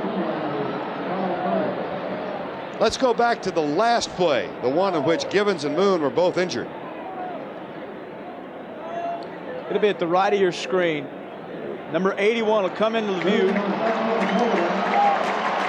See, there he goes up in the air. The ball is tipped. Notice how high that he was knocked off his feet while trying to catch the ball and then came down. And I would imagine, Vern, that Givens landed on his toes and his toes twisted and he has an ankle sprain. Warren Moon, after the mandatory one play on the bench, is back in the offensive huddle. 3rd and 10. Oilers 4 of 8 on 3rd down conversions. They lead 17-7. Blitz. Maximum blitz. Great protection. Leonard Harris with the catch. A terrific job by the Oilers of picking up the back splits and allowing Moon time to find Leonard Harris. Even with the blitz of the safeties, the man that puts the pressure is 78, Freddie Joe Nunn. There's Freddie right there. All-out blitz, the best way to throw the football is to the quickest receiver, the one that's nearest to you. That's 83. None from the outside. Isn't it amazing how the blitz and the pressure from the inside, you always want to make the blitz sound in the middle, protect there, and make the guy from the outside be the one that has to come. That allows the quarterback, Moon, time to get the football off that time. 11 of those 22 sacks have come this year. He is number 2 in the NFC behind Reggie White of Philadelphia with 11. And all of that coming after he made the transition from linebacker to defensive end. But they are going essentially with that 3-man front because of Sadler's absence. Sadler's absence. They're bringing in the linebackers, putting either Harvey down or E.J. Jr. down. And then that time to gamble to get the Oilers out that came out with the safety blitz. And as an offensive line, you're taught, make the middle sound so that no one can come up the middle and get in the face of Moon, force the pressure to come from the outside, and that allows the quarterback enough time to get the ball out to his receivers. This, by the way, was an Oiler timeout. It was their first. They have a 1st and 10, and Rozier in the backfield takes the direct snap for the 3rd time, and Bob Clasby wraps him up and takes care of him as we get the 2-minute warning. 17-7, Oilers lead by 10. Who will capture the Heisman? Find out in 2 weeks on CBS Sports.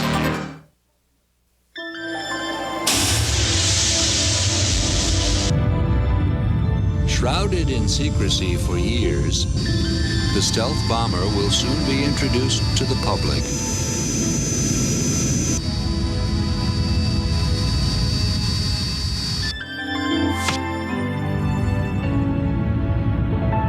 For the record, we introduced ours first.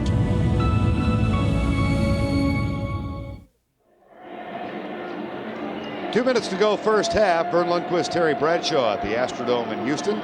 Oilers jumped out to a 17-0 lead. Cliff Stout hit Robert Awald on a 52-yard pass after Phoenix had gotten its first down of the first half, and that came just some 3 minutes ago. Now the Oilers have a 2nd down and 10 at the Phoenix 36-yard line. Warren Moon, 11 of 21 for 184. They have used the pass primarily, and officially 2nd and 9. Alan Pinkett is the running back. Screen pass blocked by Pinkett, and it'll be 3rd and 9 as Alan Pinkett couldn't hang on. a most unusual way to run a screen, because normally a screen is designed where a quarterback will set up and draw the rush to himself. But the Oilers don't do that. They take Moon on a semi-roll, which is what they've been doing, throwing with their forward wide receivers, and then dink a rollout screen. I never seen one. I never seen anyone do that. I still haven't. It was incomplete. 3rd and 9. Phoenix has averaged a need of 6.2. Houston 11 yards, but they have converted 5 of 9 despite that excessive number. They've got a 3rd and 9 right now. Blitz coming again. And Moon escapes it and completes the pass. Leonard Harris, first down. So again, a big play by Warren Moon on 3rd down. Tim McDonald, a strong safety, blitzing that time, and you've got to say that the Oilers got this thing well. Look at Junior 54 on the outside. He's free. Moon steps up as Junior goes by. Anytime you blitz with your safeties, your corners are man for man on your wide receivers, and that's where the quarterback wants to throw the football. And I misspoke a little early. It was not a first down, as Harris skipped out of bounds about, well, now they're going to move the chain. Yeah. For a moment we had an indication of 4th down and a foot coming up, and now they do move the chains. But how about Warren Moon on 3rd and long? It's been sharp. This whole offensive attack of the Oilers has been sharp. I'm impressed. Now, I said I expected the Cardinals to really play good defense, and what's now? They have to go to a weakness. Once you start blitzing your safeties, you're convinced your line can't put the pressure on the quarterback. Highsmith joins Warren Moon in the spread behind Jay Pennison. Here comes the blitz again from the linebackers. That pass left side, and Drew Hill has another first down out of bounds at the 13-yard line. Cedric Mack was covering. A gain of 14. The only game in which Houston has gone beyond 200 yards passing this year was back early in the season against the Raiders. They had 276 yards passing in that game. And now in the first half, Warren Moon 13 of 24 for 207 yards. And nothing fancy about this passing attack. They've run 3 deep routes, and the rest of them have been just plain old sideline, down 10 yards and break it out. And it's just been pitch and catch with these Oilers quarterback and their receivers. Harris, playing for the injured Givens, goes left. Option play. Moon keeps. Thought he was back at the University of Washington. I'm surprised he kept. Moon has an option to signal off or tell the coaches, I don't like this play, and he can change it in the huddle. He doesn't have to run this play, even though they sent it in. And I would have to think that Warren Moon probably did that just kind of having some fun. But I believe that if I had that play to call, I would have gotten out of it. 2nd down and 6, 1:10 to go, first half. Up the middle, Highsmith at the 3-yard line. Tim McDonald makes the tackle. And time has been called by Jerry Glanville and the Oilers to stop the clock with 60 seconds to go, first half. It'll be 1st and goal. In all the world, no one watches TV, loves TV, or is more critical of TV than Americans.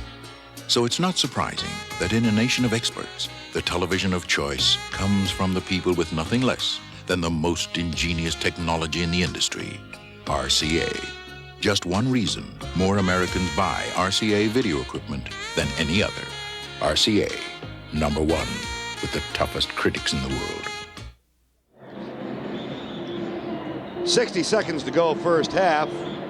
And the Oilers have a 1st and goal at the 3-yard line. They have used the arm of Warren Moon in throwing for better than 200 yards in the first half. Only the 2nd time this season they've gone beyond the 200-yard mark throwing. But now, 1st and goal at the 3. And they're staying in a regular offense. Notice the Oilers have not come in with their 2 tight end offense. Nope. They've got what amounts to the run and shoot. Might look for the draw play with Highsmith. Or Moon looking left and changing the play. There's Highsmith on the draw. Down at the 1. Alonzo Highsmith has 1 touchdown in the game. And the tackle made that time by Reggie Phillips. Now Glanville looks on. wags the play in. Jerry Glanville does not have an offensive coordinator nor a defensive coordinator. He said that in this city, the first time they have a bad defensive game, they fire the defensive coordinator. The first time they have a bad offensive game, they fire the offensive coordinator. The only way they can get rid of those guys is to fire me. Second and goal at the 1. Moon? No. Lost a half yard. And 18 seconds to go. Glanville says use your final timeout. You got all these guys back there that making $1 million running the football. Why in the world take a quarterback that's 80% healthy and has the ability to run when he was younger, but why do that? Because he's making $1 million too. Oh, is he making $1 million too? That really upsets me. The money or the fact that he ran? The fact that he ran. It's a Thanksgiving tradition. Great NFL football coverage on CBS Sports. Following the NFL today at 12 Eastern, Pat Summerall and John Madden call the action as the Vikings take on the Detroit Lions. It's NFL action Thanksgiving Day on CBS. 12 Eastern. Jerry Glanville and June Jones. Oilers are now out of timeouts. They have to be pretty confident. That's why I really question that play. They've done so well getting Moon outside with a semi-roll with 4 receivers. You put so much pressure on an offense. There's Jamie Williams tight end back in now. I'll tell you what, I'd hate to be his barber. Not much work. Third and goal at the 1. Highsmith and Rozier. Option play. Fake. Moon. Touchdown. That's why they ran him.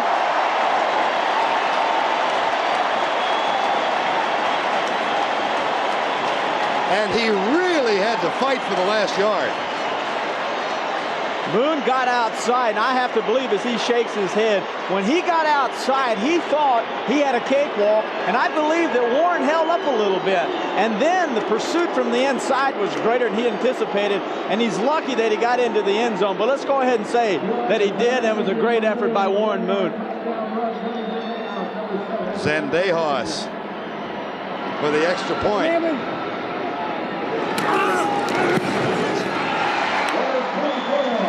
24-7. And watch the fake by Warren Moon and then the rollout around the right side. Pretty simple. Turn around. There it is. There's the fake. Everyone down inside.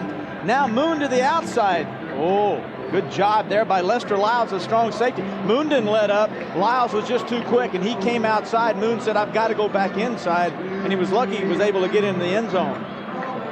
And I believe that there was no pass option. I believe that was a run all the way. There are no receivers out there. He had to get it in. How about the quality of the fake, Terry, when 3 men went on Rozier after Warren Moon had faked the handoff? Well, Rozier's out of Nebraska. He's used to going over the top or going through, and you've got that big fullback in there.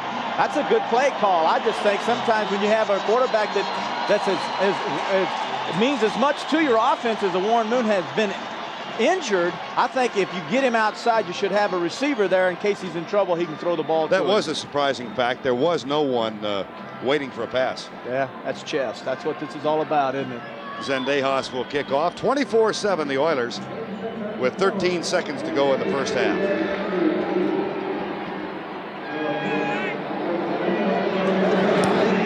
Squib kick.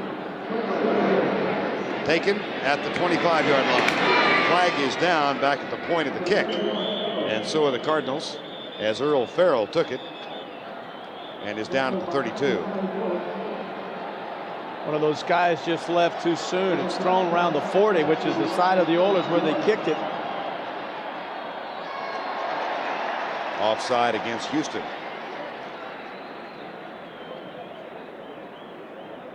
'79-yard drive by the Oilers, 14 plays. It took 3.5 minutes. And remember, this was to counter the sudden strike from Cliff Stout to Robert Awald that had gotten Houston on the park. 53 kicking team. Re-kick. That is Eugene Seal. And so we'll come back and do it again with 7 seconds left. I would think that the one thing that would be very disappointing is that your offense goes down, makes a big play, Awald gets into the end zone for a key touchdown. The game's drawn closer. Now you've got a real good battle. and then all of a sudden you expect your defense to rise to that occasion. You expect them to play well now, and Stout is smiling. He's got to feel good about his effort so far. He got the big play, but the defense you expect to rise again and stop the Oilers, and then your offense with that confidence can drive down the field again and maybe get another touchdown. Hey, we got a 17-14 ball game, but what happens? Oilers all the way down. Ernie Jones is back to return the kick of Tony Zendejas. 7 seconds to go, first half. And the number one offense in the NFL has been limited to less than 100 yards in the first half. The Phoenix Cardinals. And 52 came on one play. Get up. That won't make the highlight reel. Ernie Jones forgot that he was still a live ball carrier. Get up. This isn't college and run with the football. That's why that Stallings and them took the penalties to give you an opportunity to maybe go all the way with a touchdown. Don't just fall on it. Get up and run with it. Time for one last play. Cliff Stout, by the way, as Jerry Glanville looks on, Cliff Stout has the plays taped to his left wrist. That's a fairly common practice when a man who has not played in a long time comes into the game. There it is. I did that in college. The only problem was that we played on a grass field. When I'd get tackled and land in mud, I was finished. Final play of the first half. Then those pro scouts would come around and they'd say, this kid's not very smart. He's got the plays on his wrist. That's the end of the first half with the score. Houston 24, Phoenix 7. CBS Sports coverage of the National Football League is sponsored by United Airlines. Rededicated to giving you the service you deserve. Come fly the friendly skies. Cook's American Champagne since 1859. And by Honda, maker of the CRX SI 1988 Motor Trend Import Car of the Year. In 1859, Isaac Cook created a great American champagne to launch the great American clipper ships. Today, Americans are still launching celebrations with Cook's Imperial American Champagne. When your ship comes in, celebrate with Cook's Imperial American Champagne. When I'm fighting dandruff, I want all the help I can get. So now I'm using new extra strength Denorex with 39% more dandruff medicine. For my dandruff and itch, there's 39% more medicine in new extra strength Denorex. For great looking hair, I can't get too much of a good thing. Look under specially marked Chunky lids, and you could win this year's Chunky Sweepstakes, $500,000 worth of prizes, including a trip to be an honorary coach at the Pro Bowl in Hawaii. They're not getting my job without a struggle. Campbell's Chunky. It takes care of the meanest appetites. Who's this man being brought into a 60 Minutes interview in chains? He's Jonathan Pollard, the man who gave American military secrets to Israel. He's on 60 Minutes tonight. One thing about Murphy Brown, she loves to share her work. What if I put Corky to work on the story with you? I want to be fair, Miles. You've got legs like a dachshund, so I'll give you a head start. Then it's the winner of Best Writing, Best Directing, and Best Quality Comedy on television. It's Designing Women, Monday after Murphy Brown on CBS.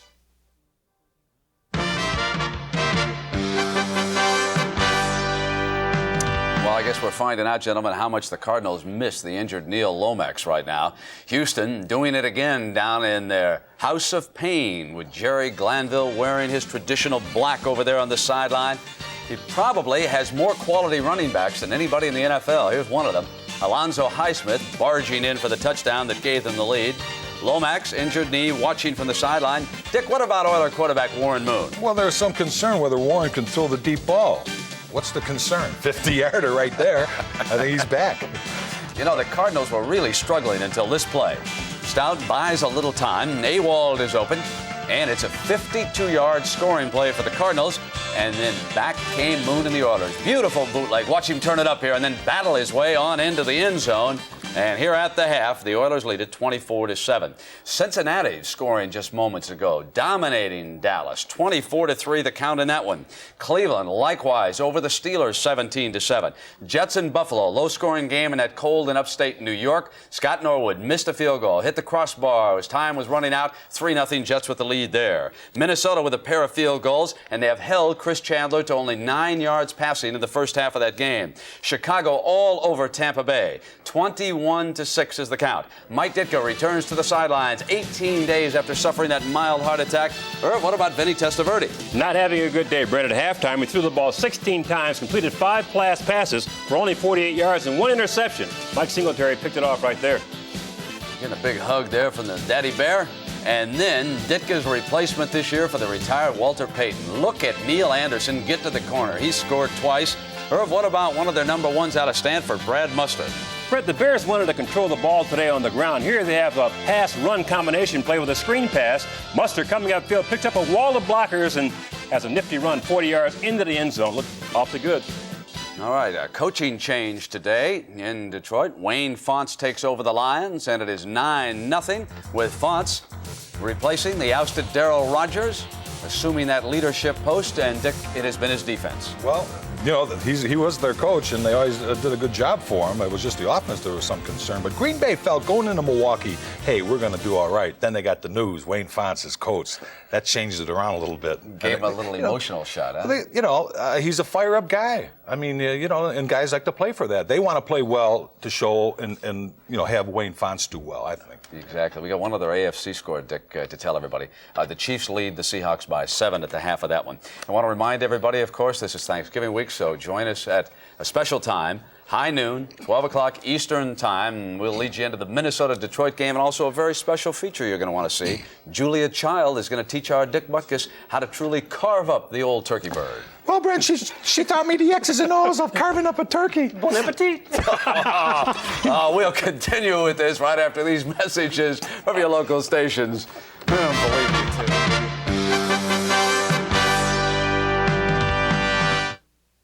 Susie and Norman met when hairspray was in, sock hops were groovy, and keeping your cool was a big deal. They fell in love with each other and the music. I love this song so much. Then the music changed, and so did they, with marriage and the realities of the 80s. I always thought you'd be the one to get remarried. It's about the way we were and the way we are. You are a stranger. A generation forever tied to rock and roll. Almost Grown premieres next Sunday on CBS. This is CBS.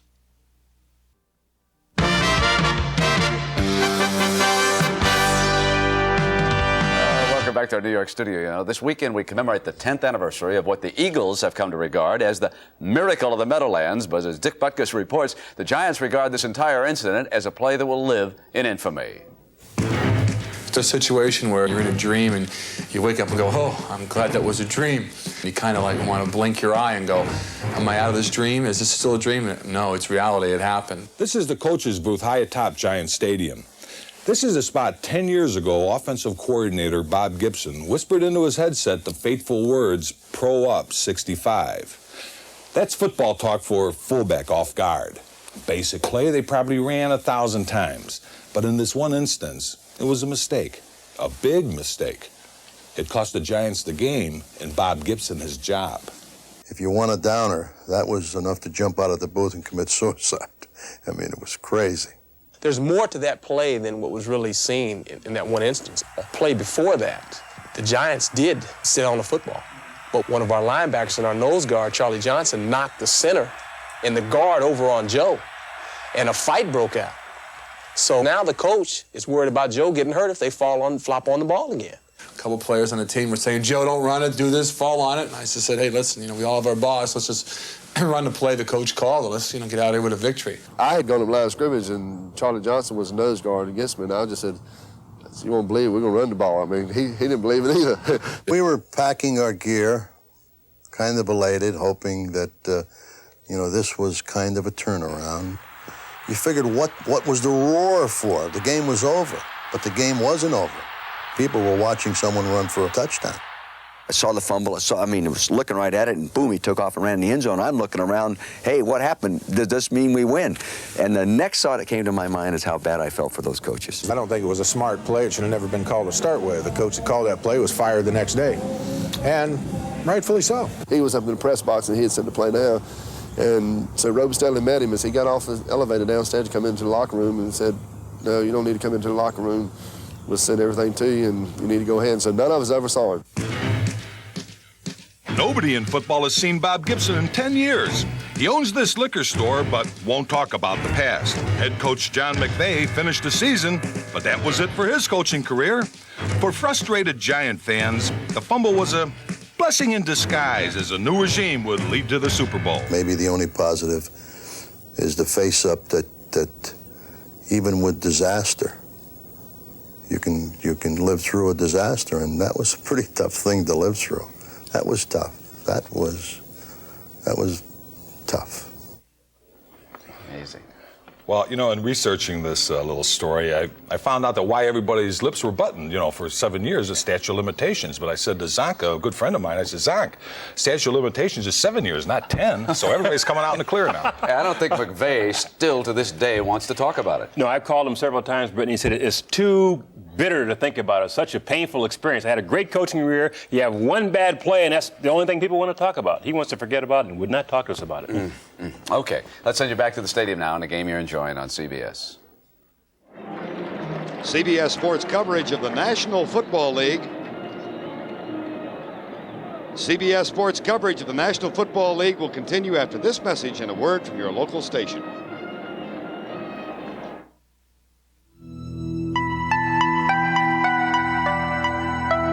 The network. It's the most powerful tool in business today. At GTE, we can put that power in your hands. The power of a personalized communications network designed for the success of your business alone. The growth of your business, the prosperity of your business. We've done it for others. We'll do it for you. Because at GTE, the power is on. Good news, bacon lovers. The only bacon Swiss burger with 3 strips of bacon is staying at Wendy's even longer. So come in now and grab another bacon Swiss burger while they're hot. Do it yourself. Do it for yourself. Do yourself proud with Minwax and Wood. Wood finish for beautiful color like no other, and Minwax polyurethane for fast drying protection that lasts. Do yourself proud with Minwax and Wood.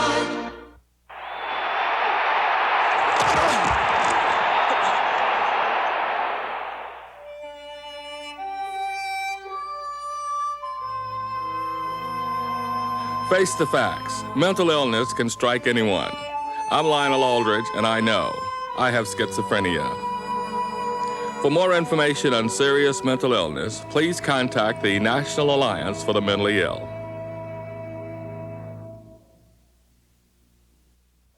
We love our children at all ages, from all places. Unfortunately, some kids aren't loved. Kids like these, they're abused, they're battered, they're driven into the streets.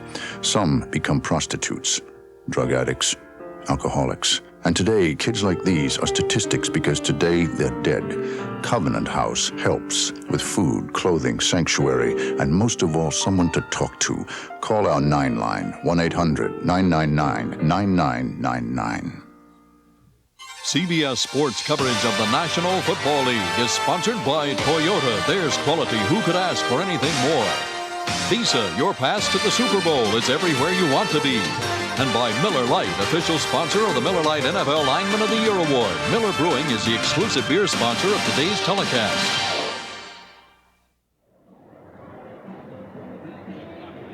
Houston Oilers lead the Phoenix Cardinals 24-7 at halftime as we get ready for the second half of the ball game. Houston has won 5 in a row at home, 15 of their last 16 here in the Astrodome, and they're up by a 24-7 count right now.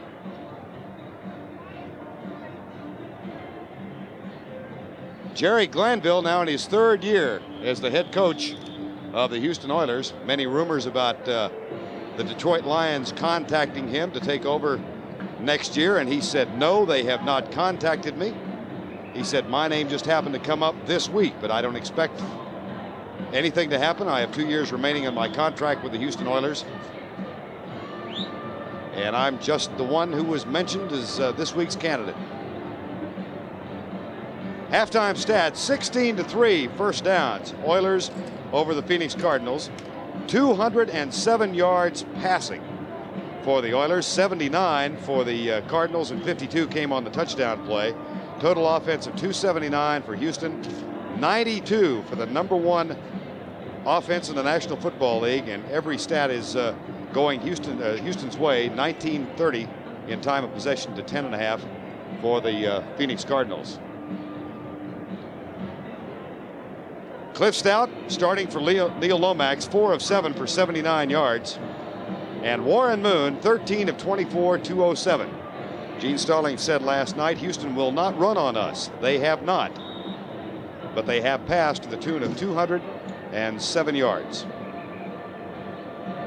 And we're about set to get underway with the second half. Tony Zendejas will kick it off. And the Cardinals get the ball to open quarter number 3. Derek McAdoo is back.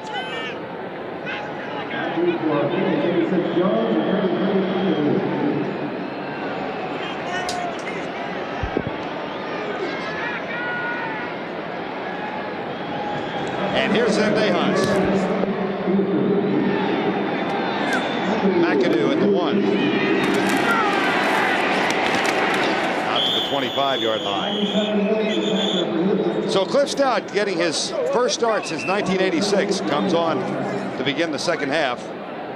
Modest numbers, 4 of 7 in the first half, but he did hit a 52-yard pass to Robert Awald for a touchdown.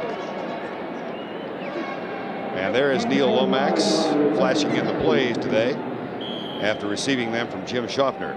Lomax having a terrific year. He had thrown for 2,700 plus yards in the first 11 games of the season. First and 10, Stout, quick count. And the handoff goes to Earl Farrell, the fullback, for a gain of a couple. Tackle made by Johnny Meads.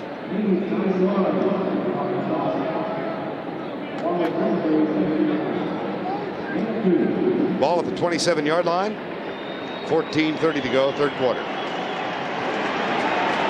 This is a Cardinal offense that has averaged better than 390 yards per game, and they have 3 first downs thus far. 2nd and 8.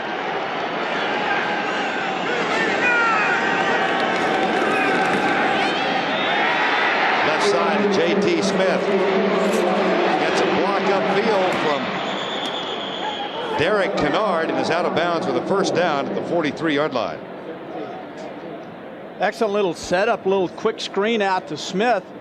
The thing that was amazing that time was Patrick Allen. The corner just stayed off. He didn't come up when he saw Smith just drop back. He just sat back, allowed J.T. Smith to make the catch, and then the screen was set up, and there was nothing that Allen could do anything about it.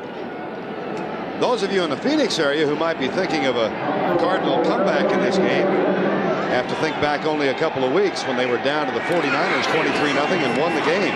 Here's the option play and the toss. And Stump Mitchell is out of bounds with another Cardinal first down inside the 40-yard line, or at the 41. I guess this was the Cardinals' version of the option, the triple option. As Stout came out and pitched it quickly, but the key that time was J.T. Smith. Boy, Mitchell got the ball deep in the backfield, but Smith on the outside held Allen up, and there was not a thing Allen could do about it. Excellent job by the wide receiver, Smith. Gain of 15, first down at the 41. And this somewhat quiet crowd begins to get aroused as the Cardinals move it on their first possession of the second half. They test the middle, and the pile moves left. Kennard leading the way. And there is Neil Lomax wagging in the plays. Jim Schaffner standing to his right.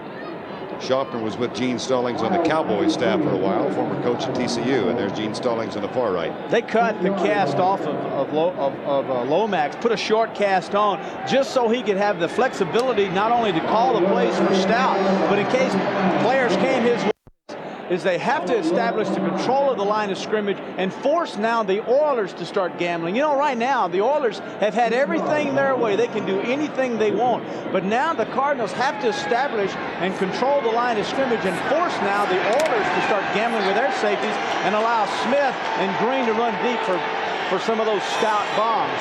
Third first down in this drive. First time that the Cardinals have put 3 together in a row. Stout back. Deep right side. Wide open. Roy Green. And it's first and goal. Phoenix at the 5. Steve Brown defending. And the jet stream has been a quiet factor in this game until now. Simple route comes inside of Steve Brown, 24 the corner, and then Awald, 80, will pull to the outside. He'll take the safety, Bostic with him, and then Green, just with his strength, pushes Brown to the inside, goes to the outside, and Stout gets the football to Green. That is the first catch for Green in the ball game, a gain of 24, first and goal.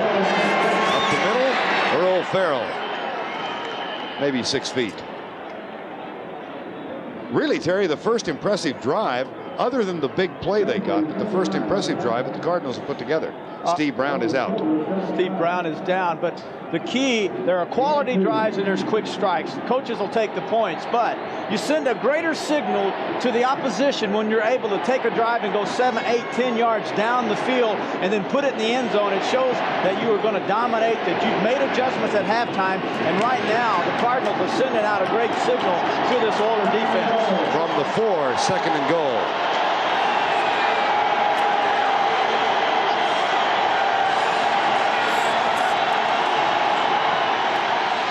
Stout pulls up, touchdown Cardinals. J.T. Smith, and a nice job by Stout of holding back and throwing the ball. Once again, Stout gets loose on the scramble. He'll pull up and he spots his man in the end zone. 4 years ago, 5 years ago, he would have run with this football. Now he gets up, picks his eyes up, goes to the end zone, finds his man, J.T. Smith, and an excellent catch that time by Smith. Key there, Smith came back to Stout. 4th touchdown of the year on the 4-yard reception by J.T. Smith. And the Cardinals open with some spark in the second half. Al Del Greco is on for the extra point.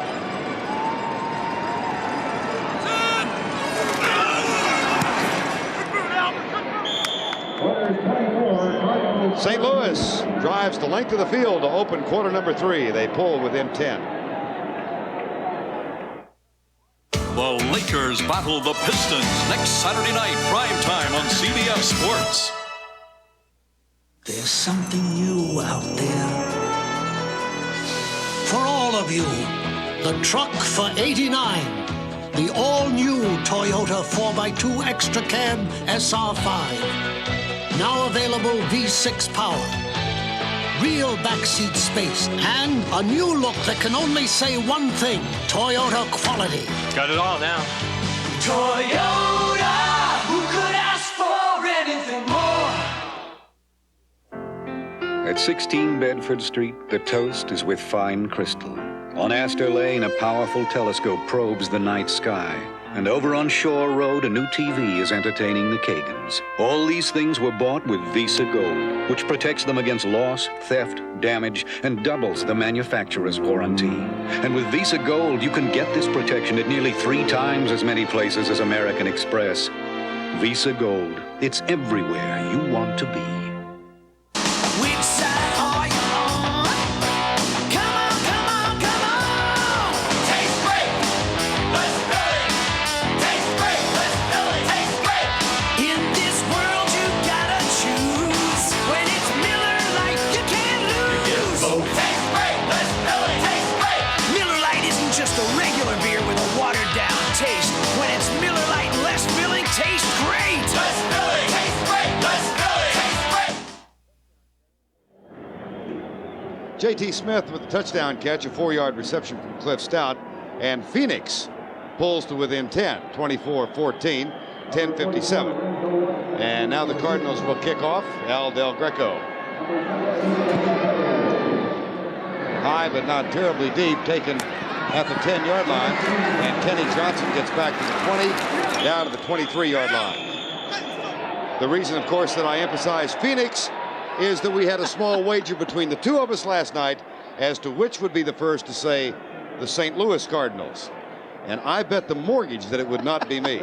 You owe me a bundle. I know. Well, it's been the case since we started working together 4 years ago.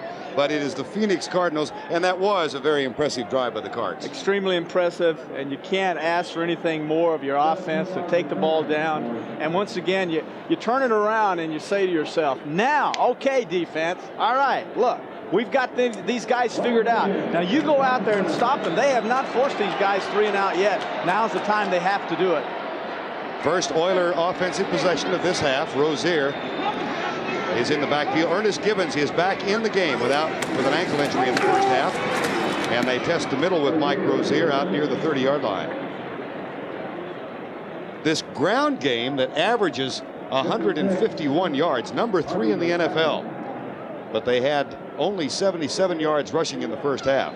Didn't need to run the ball. When you draw up an offensive game plan and you come into a game, you look for ways to score. And what has happened, the Oilers have found out how to score against the Cardinal defense in the first half, and they've attacked and they have scored. Second half, the Cardinals are not going to play the same type of defense. See what changes they make. It's 2nd down and 7. 4-man front for Phoenix this time. And Moon freelances and runs out of bounds short of the first down, chased there by E.J. Jr. And that will bring up a 3rd and 2.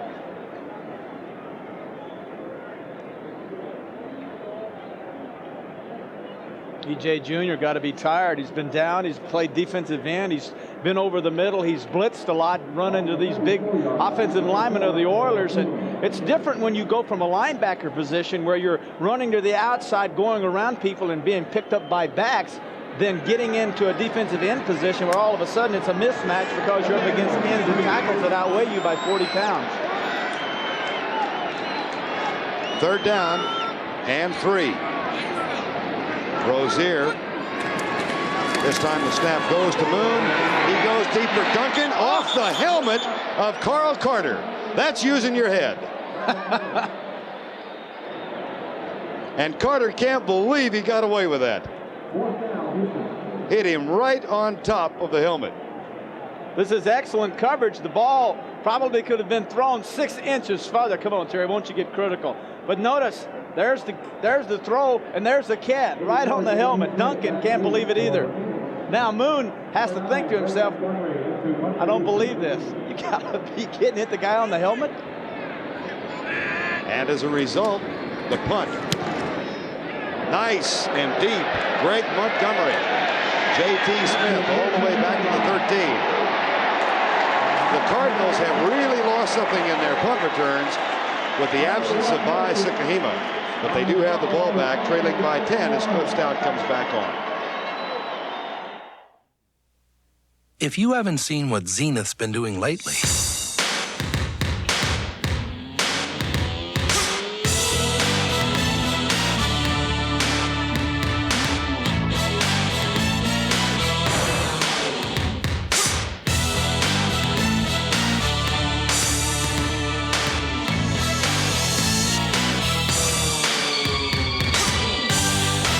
see what you've been missing? Presenting a turning point in the history of screwdriving, the Black & Decker cordless screwdriver.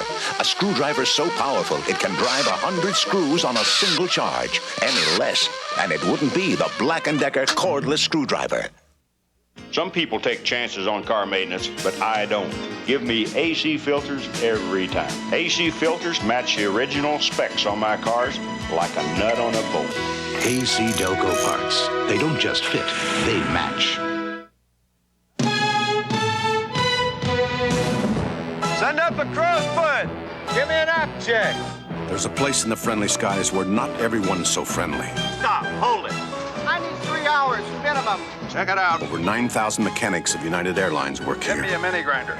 They're picky, fussy, stubborn. But if you fly, they're the best friends you'll ever have. United, rededicated to giving you the service you deserve. Come fly the friendly skies. Two families at odds. One wants to get even. Retribution. It's a code of the hill. The law calls it murder. And Jessica's caught in the middle on Murder, She Wrote tonight. Less than a full house at the Astrodome in Houston. Place seats 55,000. They sold about 45,000. No announced crowd yet. They enjoyed the first half thoroughly as Houston jumped out to a 17-0 lead and had a 24-7 lead at the half. The Cardinals opened quarter number 2 with a nice sustained drive and a touchdown. And now Cliff Stout leads them out with their second offensive possession of the third quarter. 24-14, 9:46 to go, quarter number 3.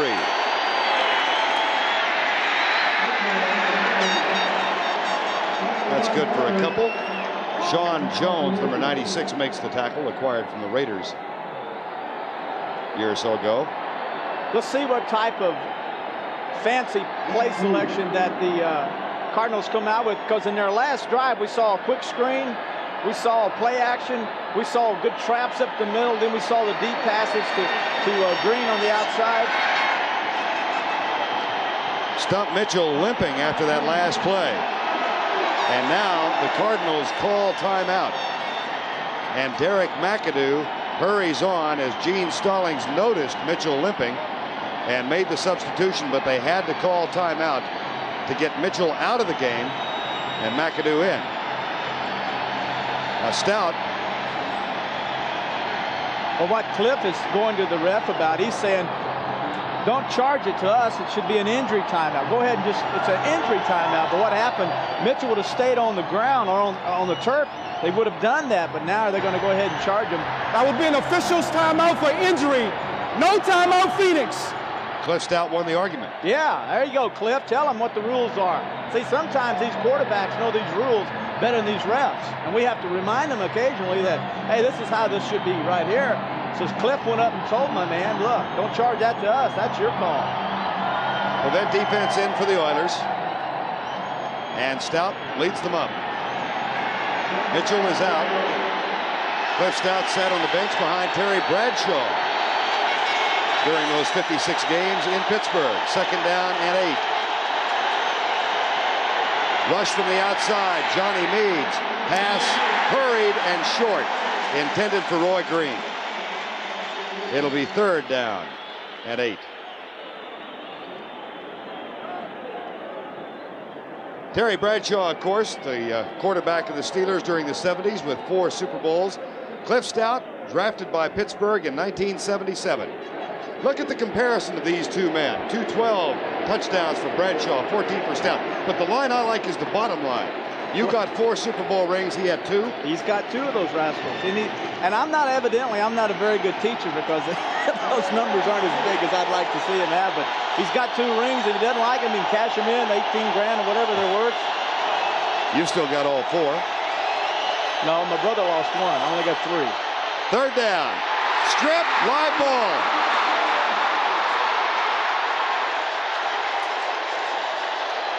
Cardinals recover at the 1. Ron Wolfley went back and fell on the football, number 24. Johnny Meads made the strip.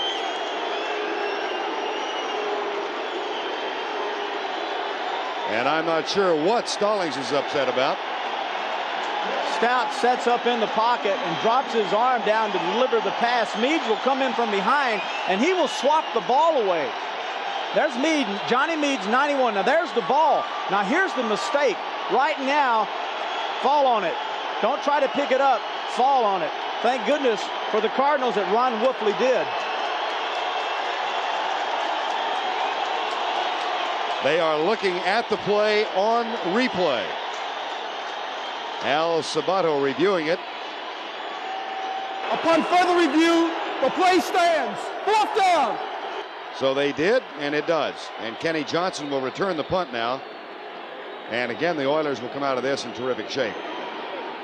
I don't know what Gene Stallings is upset about. He can't be upset about the ball coming loose, or maybe he thinks that it was a forward pass, which it was not. Meads got there before the forward motion started. Greg Horn, the second-year man from Arkansas. Way up in the air, but very short. Johnson at the 36. An excellent pursuit by the special teams of the Cardinals. A 35-yard punt, but only one on the return, and Ricky Hundley made the tackle. The Oilers have it, though. The lead is 10, and they are less than 40 yards away.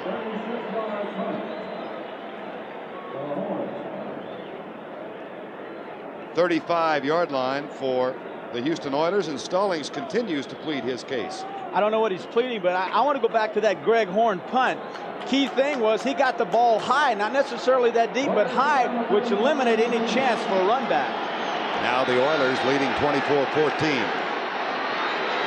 First and 10 from the Cardinal 35. Alonzo Highsmith to the 31-yard line. Vern, the offensive blocking of the Oilers has been outstanding. You have these big men up front that can drive people off.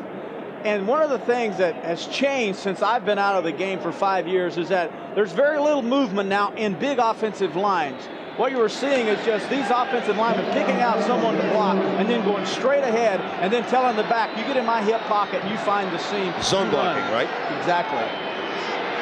Rozier in the backfield now. On second down, Rozier for 1. And he is driven back to the 30-yard line. Freddie Joe Nunn makes the tackle.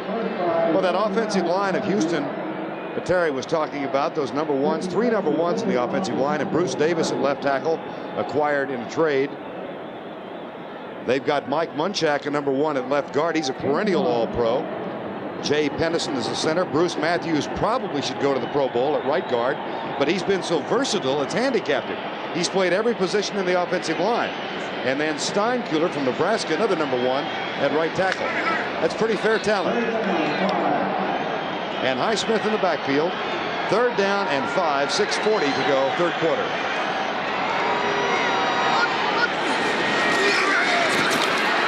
Moon deep right for Gibbons. Open, caught, touchdown. He beat Reggie Phillips.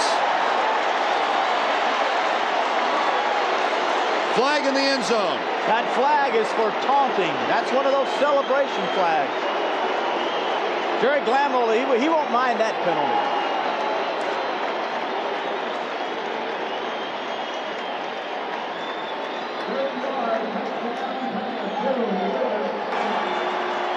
Unsportsmanlike conduct, a demonstration on the touchdown, will penalize on the kickoff. The touchdown's good.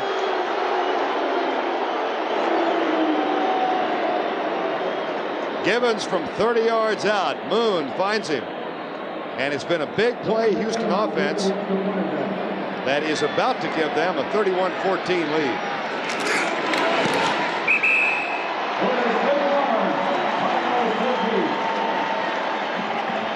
Ernest Gibbons from Warren Moon. Houston answers the Cardinals touchdown. I'm known for my gentle and charming disposition. So when Ernie here ran out of Miller Lite, I didn't get mad. Nah, we calmly discussed the situation. I told Ernie I'd drink light because it's brewed from the ground up so it tastes great. Not like some watered-down version of a regular beer. We reached an understanding, and he quickly rectified the situation. Mom always said I had a way with people. When it's Miller Lite, less filling, tastes great. The Black & Decker Workmate.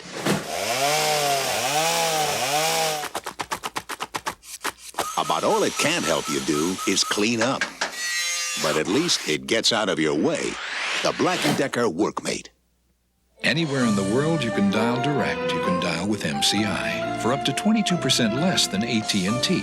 At MCI, we don't just promise you the world, we give it to you for less. Until you call, you'll never know how much better a long-distance company can be.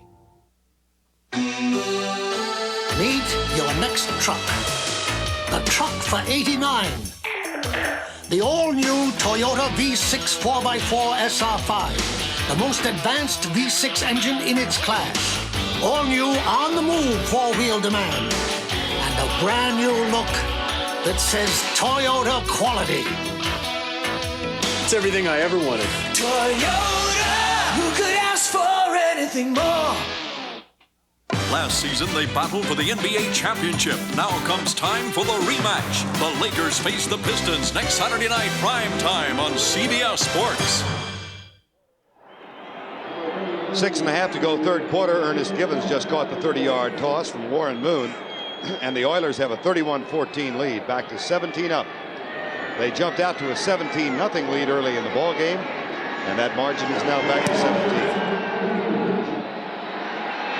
Short kick at the 8. Ernie Jones back to the 31. Flag is down.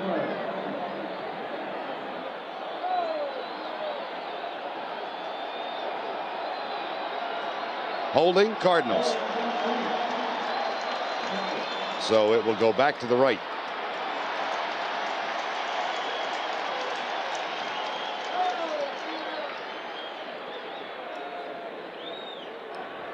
Holding.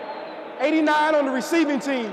First down. That's Walchek. Let's go back and take a look at the touchdown pass, the line blocking in particular.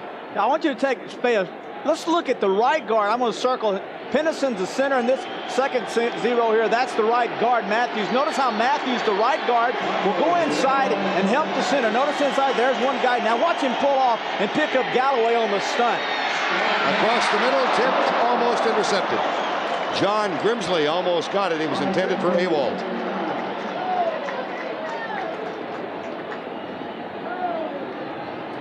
And it'll be second down and 10. Cincinnati leads Dallas 24-10. Cleveland over Pittsburgh. Dallas and Pittsburgh, two of the 4 teams with only 2 wins thus far this year. That's a heck of a game. In the Aikman Bowl, huh? Yes. Along with Green Bay and Detroit. One of those is going to pull a game back. At the end of the year, whoever's tied for that Aikman Bowl ought to have a game. They ought to make them play the game, and the winner loses him, and the other one gets him. The Aikman playoff. Second and 10, 6:16 to go, third quarter. Stout across the middle. Earl Farrell, first down. Phoenix out at the 32. John Grimsley and Al Smith make the tackle defensively. There's Grimsley, number 59.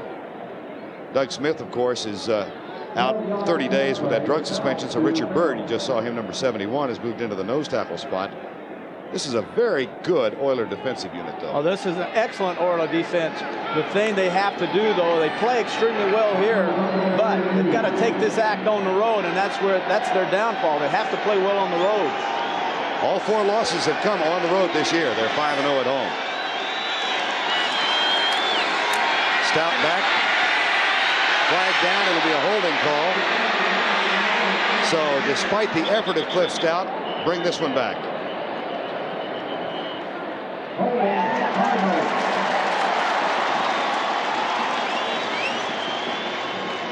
This is the toughest 3-game stretch of the year for the Phoenix Cardinals. They are 7-4. Going after today, their 4th win in a row.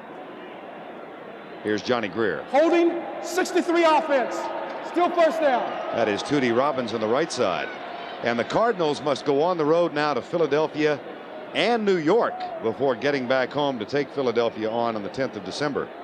So their season could come down to these 3 games. Well, it is, and talking to Coach Stallings, he'll tell you that we've got to win these 3. It's in their hands. All they've got to do is win some games. They take Philadelphia away, win the Giants away. They're in great control. Remember last year it went down to the Cowboy game. They lost that game and knocked them out of the playoffs. Holding on Tootie Robbins. It's 1st and 20 from the 22. Ray Childress lines up over center. Cardinals counter with a draw play to Earl Farrell, and he's out to the 27-yard lines where Robert Lyles, number 93, makes the tackle. Farrell having a terrific year from the fullback position. Only 29 yards today, as the ground game hasn't been that effective for the Cardinals. Well, the Cardinals have been inconsistent. Even with their offense, they've really done it with big chunks. You know, they haven't come out and hammered away for 30 or 40 yards running. They've got it with their passing and not with their running game. The one drive Phoenix put together was to open the second half, and they got a touchdown out of that. 4:15 to go, third quarter. 4 receivers in. 4-man rush by the Oilers, and the pass is good to Farrell. Flag is down. And Farrell is tackled at the 39, short of the first down. Flag thrown at the 30. An eligible receiver downfield.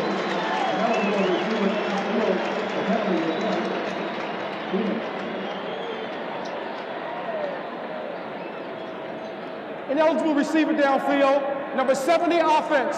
Still second down. Derek Kennard, the center. So march it back to the right again. Well, when you start seeing penalties like this, you have to say, well, why aren't you guys concentrating? Because that really what it boils down to. That's a screen. No one can be downfield. The receivers can, but the offensive line cannot. And it's a timing thing, and that time Kennard, the center, of all the people to be downfield, he's the guy that should not be the one that's illegally downfield. Saw the figures on Stout, 2nd and 25.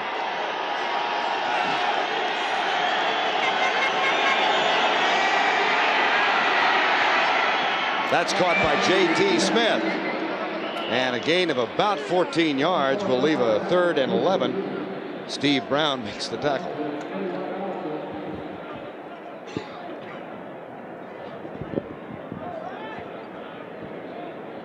.319 to go, third quarter. You know, one of the best places, I believe, if Stout has the time, and we talked about it would probably take a little more time for him to throw the football today, so more pressure on their offensive line. But one of the places to attack these Oilers is over the middle. I believe they're very vulnerable there. On 3rd and 8 after the 17-yard gain, see where the Cardinals go. Stout. Novacek takes a pop and the ball. He is caught and then fumbled and recovered by Houston. Robert Lyles.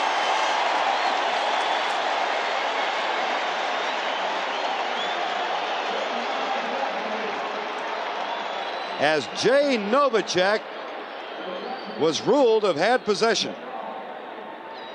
Well, I don't know if he had possession or not. That happened so quickly. Let's see. Stouts looks to his left.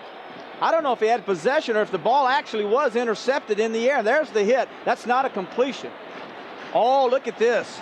The ball is rolled off of one linebacker, hits another linebacker, Al Smith, and then there's Lyles, and he picks it out of the air. It hits two Oilers who are both on the ground, and then all of a sudden it drops right into Lyles' hands. Happy birthday. That came off of John Grimsley's left foot, and they will look at this on the replay. Gosh, so it was ruled an interception, and it appeared like it might have come off Grimsley's foot. What a lousy. You know what's so bad about that? That it will go down as an interception of a Cliff Stout pass. That just really makes you sick, doesn't it? Bad enough you're going to get them when they're, just naturally clean, but to have them bounce around on people's legs. On further review, the play stands. First down. So it will go as an interception, and the ball caromed off of John Grimsley's foot and never did hit the surface.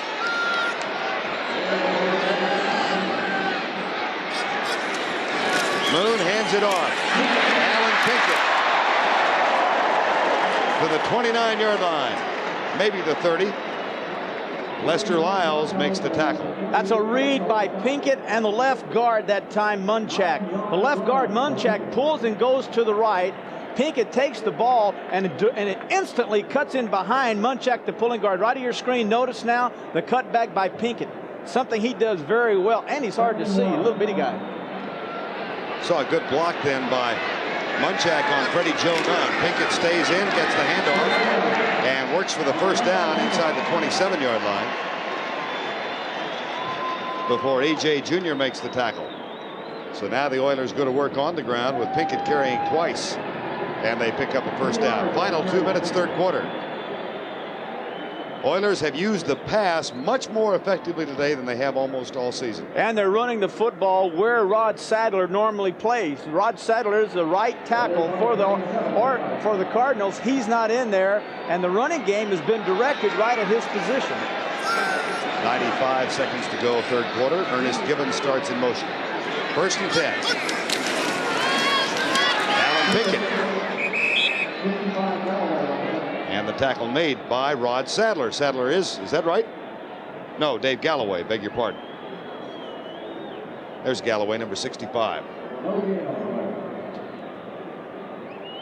David Galloway having to play down inside makes a difference. You take an end or a linebacker, you put these guys out of position. They're not used to playing down inside. Galloway's not used to coming down and playing the tackle position. That's where he is. There's Sadler on the sideline. And again, just to update you on the story, his grandmother taken quite ill last week, so he missed practice the latter part of the week to go tend to her.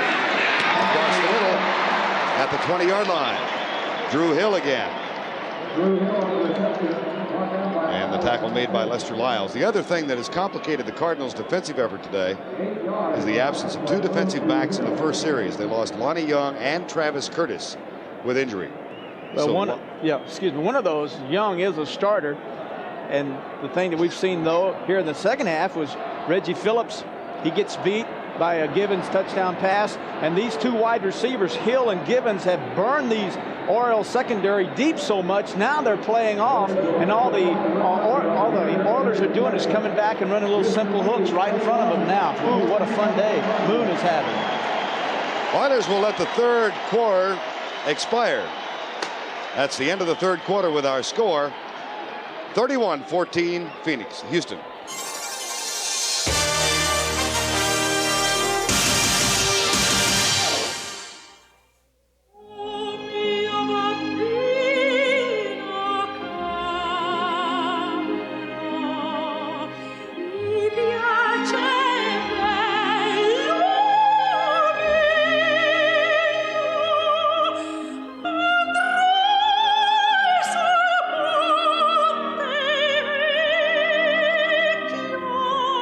Tots champagne tonight.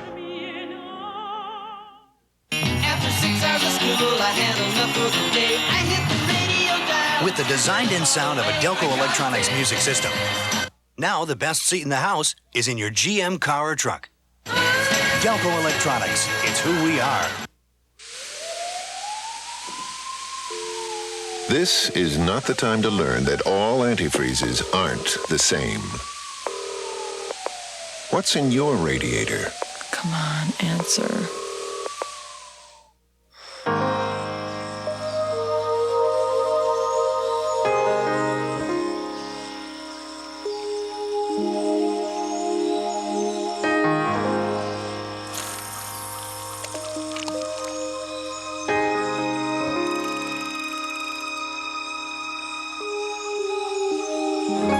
Life's full of simple pleasures, like the comfort of Levi's jeans. Or had you forgotten?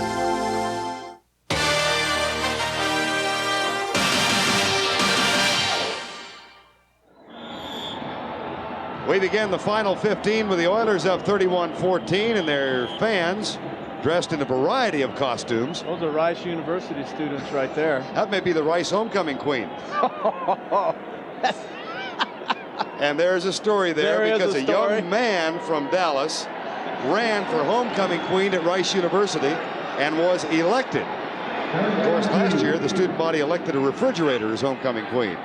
Alan Pinkett stays in the lineup. Warren Moon, Alan Pinkett out of bounds at the 11. Carl Carter knocked him out. One of the interesting things about the Oiler passing attack is that they don't go to the running back as much as most teams do. Well, they have these running backs primarily are used to run the football, and with Highsmith now coming on strong, especially after last week's game, they're trying to feature the running game, and so now when they want to throw the football, they don't hide it. They bring in their four great wide receivers and throw the football, and it's an offense that's well designed, and they don't care if you know they don't throw their backs, but occasionally, like them, they do. First and 10, Highsmith in now in place of Pinkett. Drew Hill starts in motion. And a mix-up in the backfield with Warren Moon and Alonzo Highsmith.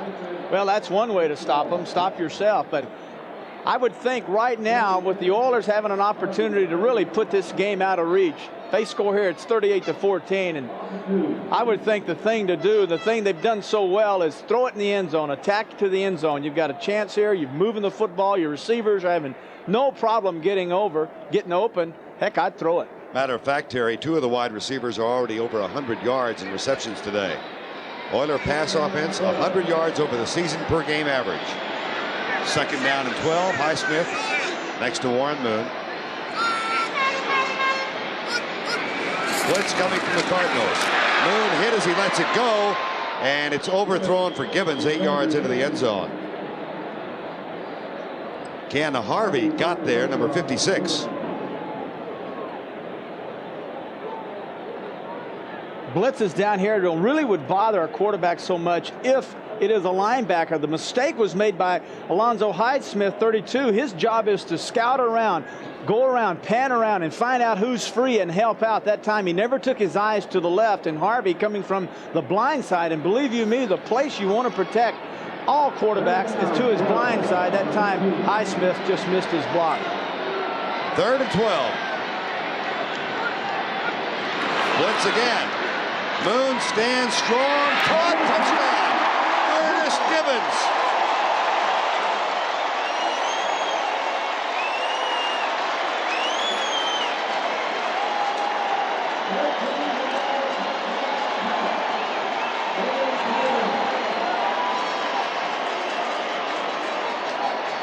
Boy, they having a great time or what? One of the things Moon said he would really like to do, it was almost like he's saying, I hope we don't run the football well tomorrow because I want to throw the football. There's going to come a time in this season where we're going to have to be able to throw the football. And today, my, have they had a blast.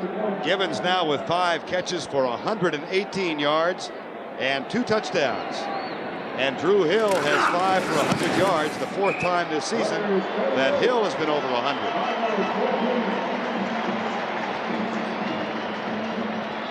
Sometimes, though, you have to pay the price if you're the quarterback. When you blitz, you gamble. The blitz is designed to get the quarterback, knock him out of field goal territory, or perhaps get to him. Safety blitz coming in, there's the hit. And when you do that, you got these receivers running free in the end zone. Excellent throw, great catch. This is CBS. CBS Sports coverage of the National Football League is sponsored by the U.S. Army, where you get an edge on life. Be all you can be. GMAC, the official sponsor of America's Dreams. And by Cadillac and your local Cadillac dealer. Discover why the only way to travel is Cadillac style. Kickoff taken by Ernie Jones. Out to the 25-yard line, a return of 13. And the Cardinal offense comes back on, having put together 1 sustained drive this afternoon. And Phoenix has given up 30 points, or rather 38 points for the first time this year. They're down 38-14. Jay Novacek talks with Neil Lomax. Neil told Terry before the game he might be able to play next week. He thinks he'll be back in 2 weeks. In the meantime, Cliff Stout, who is 9 of 15 for 150 yards, intercepted twice. Deep right side on the comeback play, and that's incomplete, intended for Roy Green. Steve Brown covering. One of the things that Green does as a receiver is that when he runs a short route, he'll run short, choppy steps as he goes down, and that allows him to make the quick moves. If he runs a deep route, he lengthens his stride so that he can get on the defensive back quicker. That time, the short, choppy routes, he made a nice little comeback. He was open, the ball perfectly thrown, he just dropped it. 13:47 to go in the game. 38-14 Oilers.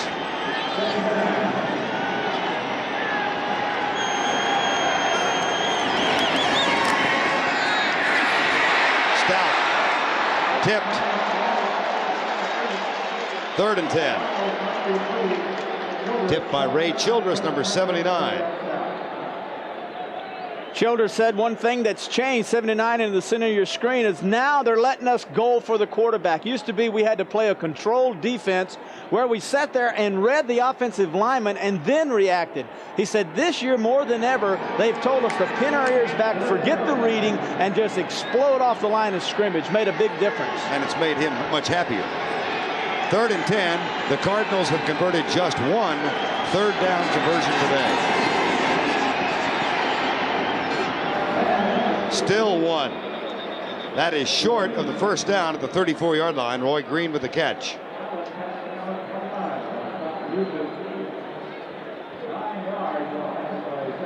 And Cliff Stout seems to feel that Phoenix will go for it. They will. Yeah, they will. They've got Mitchell coming in. They've got Awalt coming in. He's your blocking tight end. Novacek comes out. He's your receiving tight end. 4th and 1.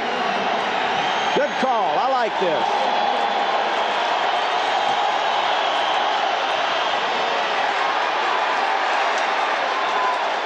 Close. I'm watching the line judge, and I've got my eye on his right foot. He's got it right over the 35-yard line, and it is going to be real close. See his right foot? See the line judge? Notice his right foot? Number 83, right.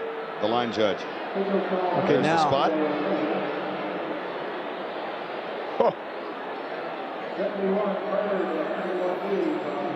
And here comes the chain. Nothing to lose here. The Cardinals have nothing to lose. 38-14, they've got to take chances. I agree with this. And they got it. Last week, the Houston Oilers tried one of those with 4th and 4 inches and did not make it, and they lost to Seattle. And when Glanville brought his troops home, he was criticized for the 4th and a few inches that would have given them a 3-point lead going into the second half. They did not make it. Cost them. That was right before halftime, and they wound up losing to Seattle 27-24. 1st and 10, Phoenix. Stout pumps once, pulls out, tries to lateral, caught and dropped. And that's the 3rd sack of the day. See, one of the things that Cliff would like, he would like to have an option of a deep route on every pass. When he pulls that ball down, he looks downfield to throw the ball deep. No huddle offense on 2nd down and 14. And Stout has the ball tipped and then caught. Stump Mitchell makes the grab. Johnny Meads the tackle. It'll be 3rd and long. See if they go with a no huddle again. Here's Mitchell out, still limping. Well, Stump Mitchell's got a bad ankle, Vern. One of the things that they were concerned about was his injury. If he, in fact, had to go out, they would have brought Ron Wolfley in to take the halfback spot. There's Mitchell, who stays on the sideline. 3rd. And officially 10 yards. Prevent defense in for the Oilers. 11:35 to go in the ball game. 9-man front for Houston. They're sending 5, and Stout is caught and dropped for the 4th time in the game. Lyles got there first, and then William Fuller gets the sack. The quickness of the Oilers' defensive line is just too much for the Cardinals today. Their first step, they're already in a position to make their move and go around the tackles and guards of the Cardinals. That's the reason right now Stout has no time to throw the football. They know he's going to throw too. The Oilers came in with a modest number of sacks. They've got 4 today, and they go after the block, and a flag is thrown. Fair catch taken by Kenny Johnson. But now then, is it running into or roughing? If it's running into, it'll be a 5-yard penalty and still 4th down. If it's roughing, it'll be a 1st down. This is that new rule in 1988. So it's up to Johnny Greer. Well, Horn takes the ball, takes 1, 2. There's Greer. Running into the kicker. 53 defense. It's declined. 1st down.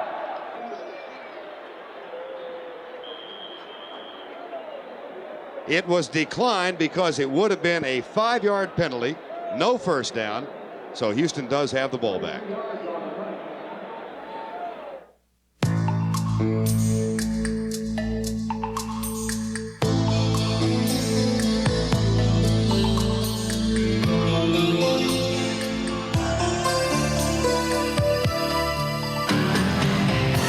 GM makes the dream. GMAC makes the dream yours. With either financing or smart lease, custom tailored to fit your budget. Right at your GM dealers. The dreams of America, GMAC.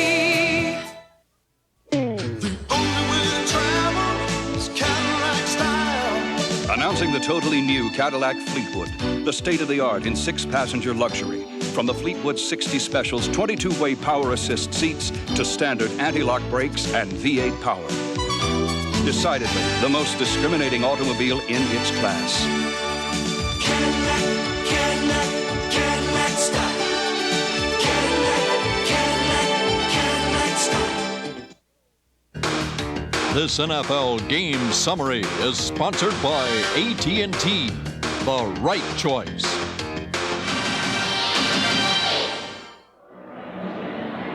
Oilers with a 38-14 lead. They have led throughout, at one time 17-0 in the first half. No matter which way you cut it, it's been a Houston ball game. 21 first downs to 11. Warren Moon has gone to the air. We thought we would see the running game today, but it's been the Houston passing attack that has been so predominant.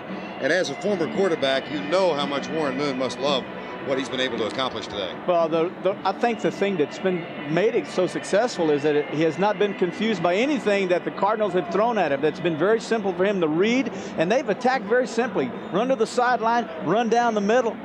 Really, it's been that simple.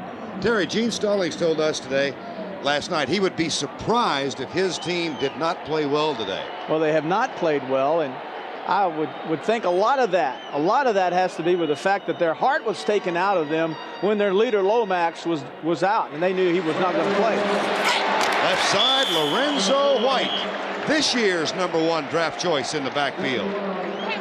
He's only gotten 91 yards from scrimmage this year. There's just so much talent in that backfield. It's been tough to find a spot for White to play. They've got Rozier and Pinkett and Highsmith and White and Spencer Tillman. I got to think that these must be some pretty good kids. When we talk to them, they seem to be so nice and have their egos well in control because they all understand their role, and all three being #1s obviously were big stars in college. Second down and 5. Tillman is in now. Spencer Tillman, who's picked up only 4 yards this year. He blocks for White as White goes left. First down. What a wonderful spot for a rookie to come into a game where it's 38-14 playing at home. You can really let it loose. It's one of those days where the Oilers have had a blast, and now they've exploded. They've hit the missiles downfield, and they've got everyone backing off, and now they're going to turn loose these little scat backs and try to run the football and kill the clock and get out of here with their win. 9:48 remaining in the ball game. There's Spencer Tillman out of Oklahoma, and Lorenzo White out of Michigan State. Warren Moon does stay in at quarterback. Two new receivers, Willie Drury and Curtis Duncan, also in the football game now. Now White goes out as a wide receiver wide to the right side. First and 10. Draw play. Oh. Tillman, what a pop. That's Ricky Hunley, number 51, acquired from Denver in the offseason.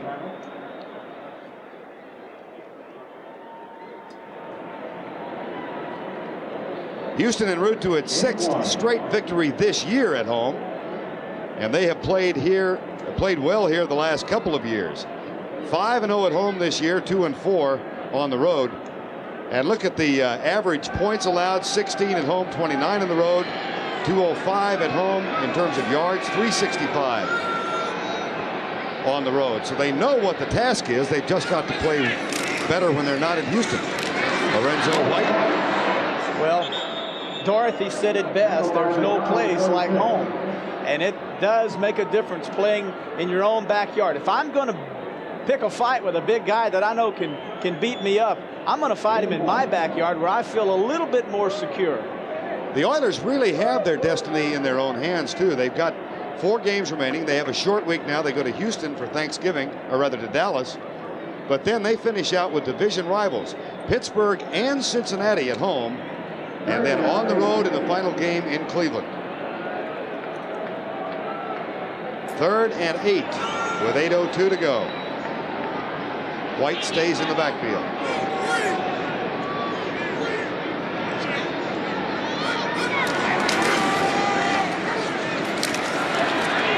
Deep and Overthrown.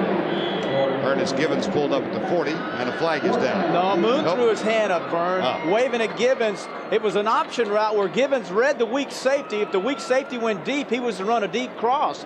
If the weak safety plants tight, then Givens was to go deep. Moon read the safety tight, threw it deep, and Givens ran the short route. So he was waving at him. Go deep, go deep. 4th down, and Greg Montgomery is on. high draft choice as a rookie. He's the number 3 draft choice this year. There's J.T. Smith back to return the punt. 7:46 to go in the ball game. Not a good punt, but does get a good roll. Smith at the 16 and runs out of bounds at the 22-yard line. 7:36 remaining. Gene Stallings' bunch down 38-14.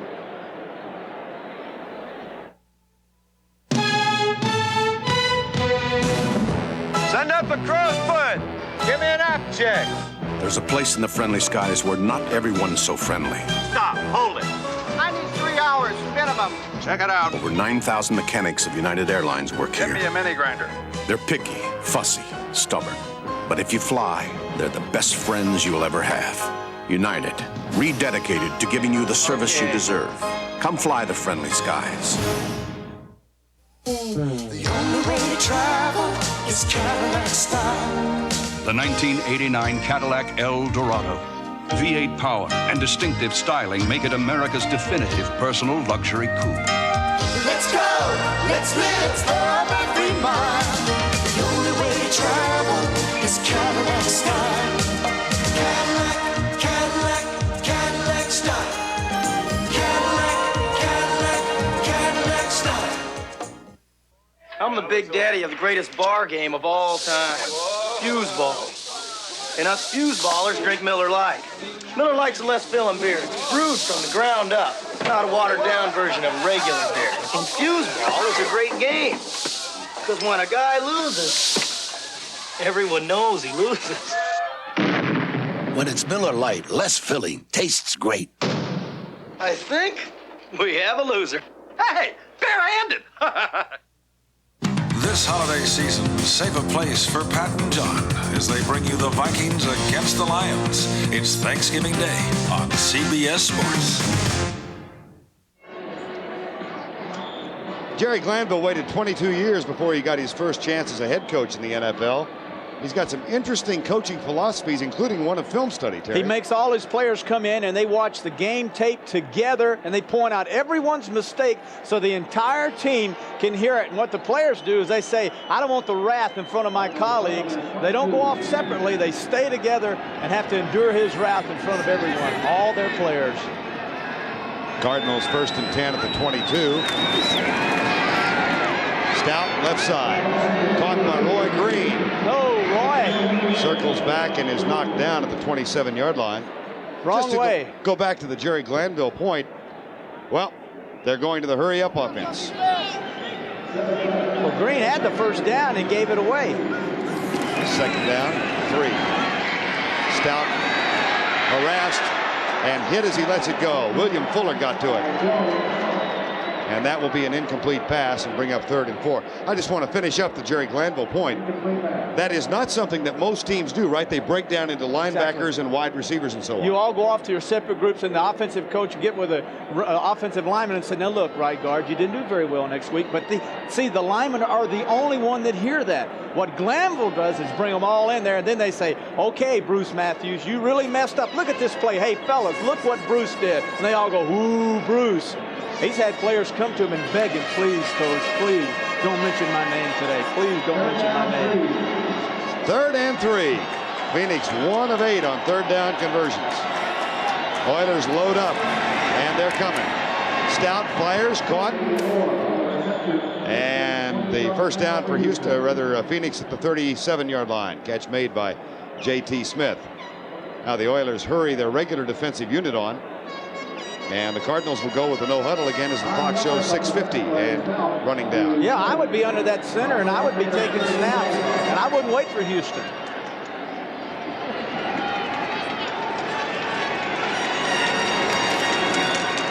Three-man rush. They drop 8. The pass is complete to the 48-yard line. Chris Dishman, number 28, is into the cornerback spot as Glanville is giving his younger players a chance to work today. That is a first down, however, and the Cardinals will again go with the no-huddle offense. Stout's running a smart game here. Nice little hooks, little slants, doing an excellent job. 4-man rush. Stout caught and dropped.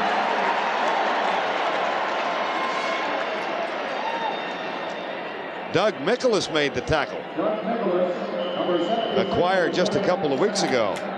Had played with San Francisco earlier this year, and he was added to the roster when Smith went on that suspended list.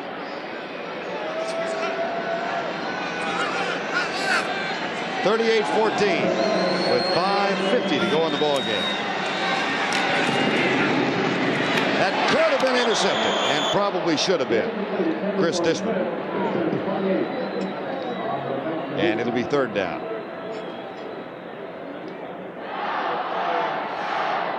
Cardinals, as we said, have to go on the road for 2 more weeks. Philadelphia, then New York, then they're back home against Philadelphia. And they finish out the season at home against Green Bay. You know, Stoffner going Y cross, X, Y, Z, Y being the tight end, Y cross. Almost spelled it out. You could read that on the other side. Y, tight end on a cross. See how good you are at ferreting out that information. If they don't throw to the tight end here, I'm going to be really disappointed. You'll be disappointed because he's not in there. Novacek is, and I consider him more of a wide receiver. Well, he wears 85, though, and he lines up as a tight end sometimes. And they throw it to number 84, J.T. Smith, at the 45-yard line. Well, all these wig-wags that these people have, a lot of times there's also a dummy wig-wag. So I'm going to say that Schaffner gave me the dummy wig-wag, and that time Lomax was a live man. I like the way you finessed your way out of that. Thank you. 4th down, they'll go for it again. Stout caught by Smith. 1st down, Cardinals at the 29-yard line. And the clock continues to run with 5:10 to go in the game. Eric Fairs and Eugene Seal collaborate on the tackle. And there is a player down, William Fuller for the Oilers, back at the 45-yard line. Stout was turning his head to the left, trying to get the ball to the left, but did a good job of coming off of that and going back to his 3rd receiver very well, moving down. Now you ask yourself, why couldn't they do this earlier? Well, you got to also understand that Houston's backing off now, and it's no threat to them. They know they've got this game won. College football coming up for you as a part of our Thanksgiving treat. On Friday afternoon, classic matchup, Alabama against 8th-ranked Auburn, live at 2:30 Eastern Time. Alabama goes into the Sun Bowl on December 24th, and Auburn has a possible Sugar Bowl bid at birth. Well, they do have a Sugar Bowl bid at stake in that game. That's live 2:30 Eastern Time, Friday afternoon on CBS. William Fuller, the injured player, as Jerry Glanville is resting his regulars on defense. Jeff Donaldson is the only regular who is still in there. Glanville had another interesting point talking about his assistant coaches, Terry.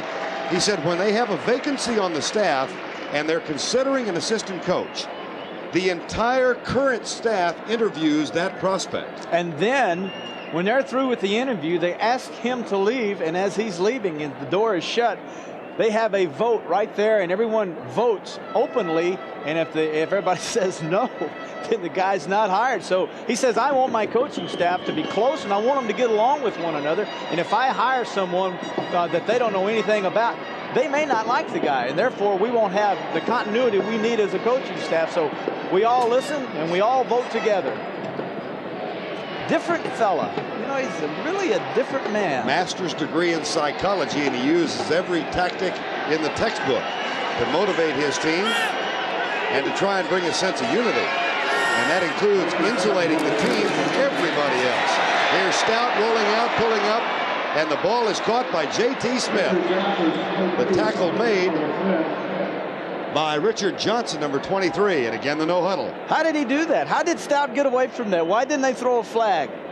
I thought he was in the grasp. I did too. 2nd down and 2. I think at this point everybody's intent on getting this over with.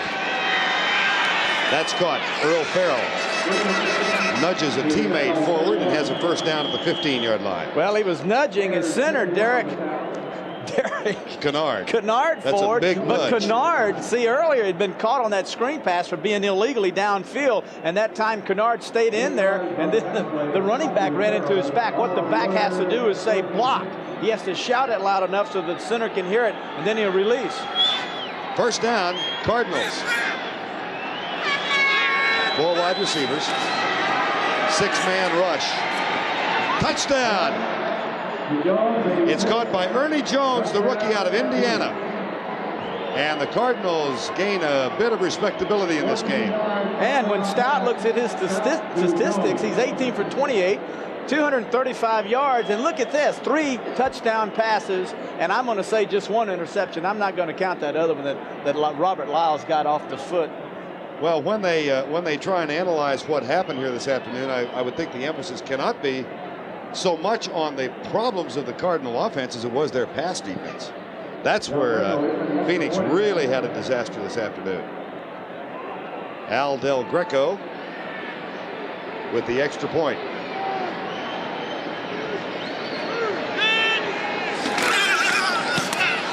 That's tipped, blocked, and no good. And Richard Byrd, number 71, got it. Well, last week, Richard Byrd had an interception. Now this week, he gets a block. Been a heck of a fortnight for Richard Byrd. 38-20.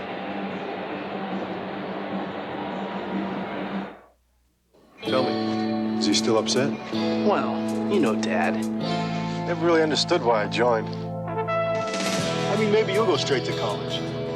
But I had to prove something to myself first. The GI Bill and Army College Fund. If you qualify, you can get more than $25,000 for college and an edge on life. You think Dad'll ever come around? Dad?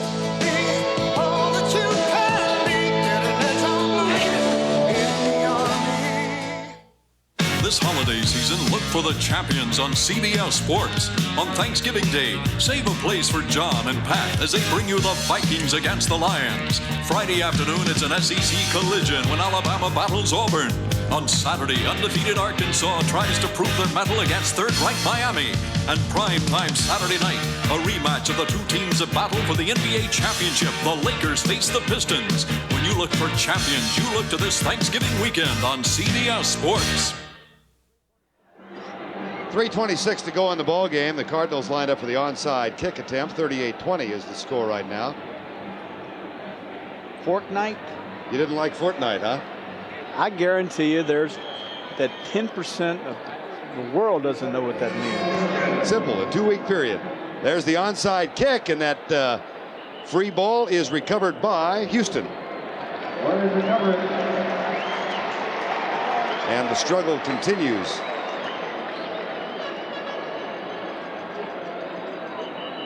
But it will be Houston's ball.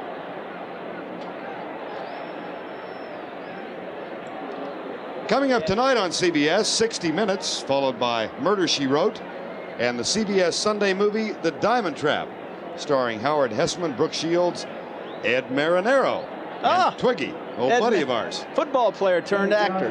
That's right. That's what I thought I was going to do. Well, you tried. I tried. 60 Minutes, Murder, She Wrote, and The Diamond Trap tonight on CBS.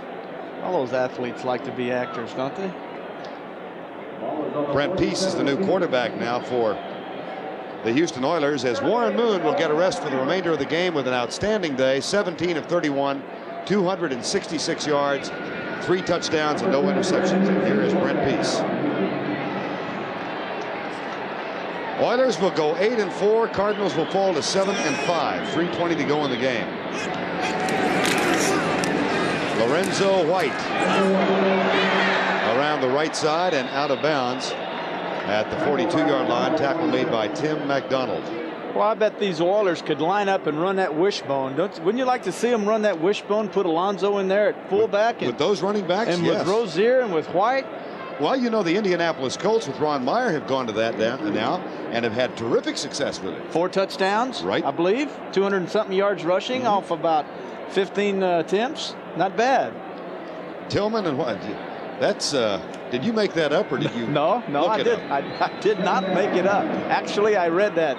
Are you telling me that in preparing for this game, you memorized the stats of the Indianapolis I read Colts? everything that's released, no matter to whom it might be. Ooh. Second down, 2:29. Lorenzo White down to the 37. Lester Lyles makes the tackle. 2:20 to go in the ball game.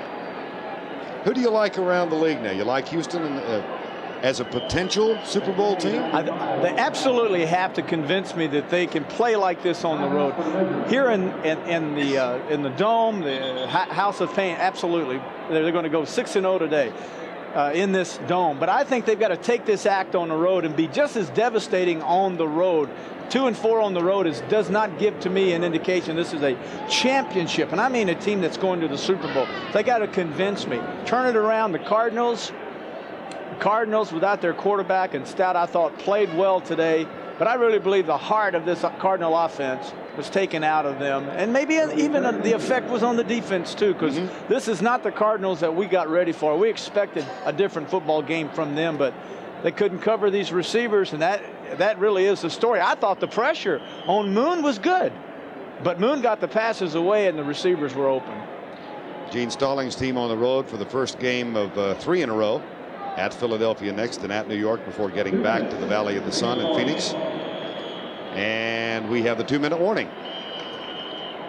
Oilers are going to have to sell the home folks too, though, because the crowd today was only 43,843. That's about 12,000 less than capacity. The only way to travel is Cadillac style. Introducing the totally new Cadillac DeVille and Fleetwood. Automobiles designed to share your priorities. Longer in length, more luxurious in appointment, and V8 in power. Truly, the most commanding automobiles in their class.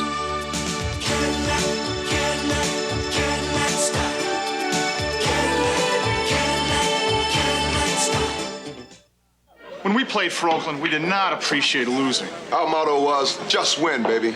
Yeah, but now we just like to play a quiet game of pool and drink a few cold Miller Lights. Lights brewed from the ground up, so it tastes great. Not like some watered-down version of a regular beer. Your turn, Otis.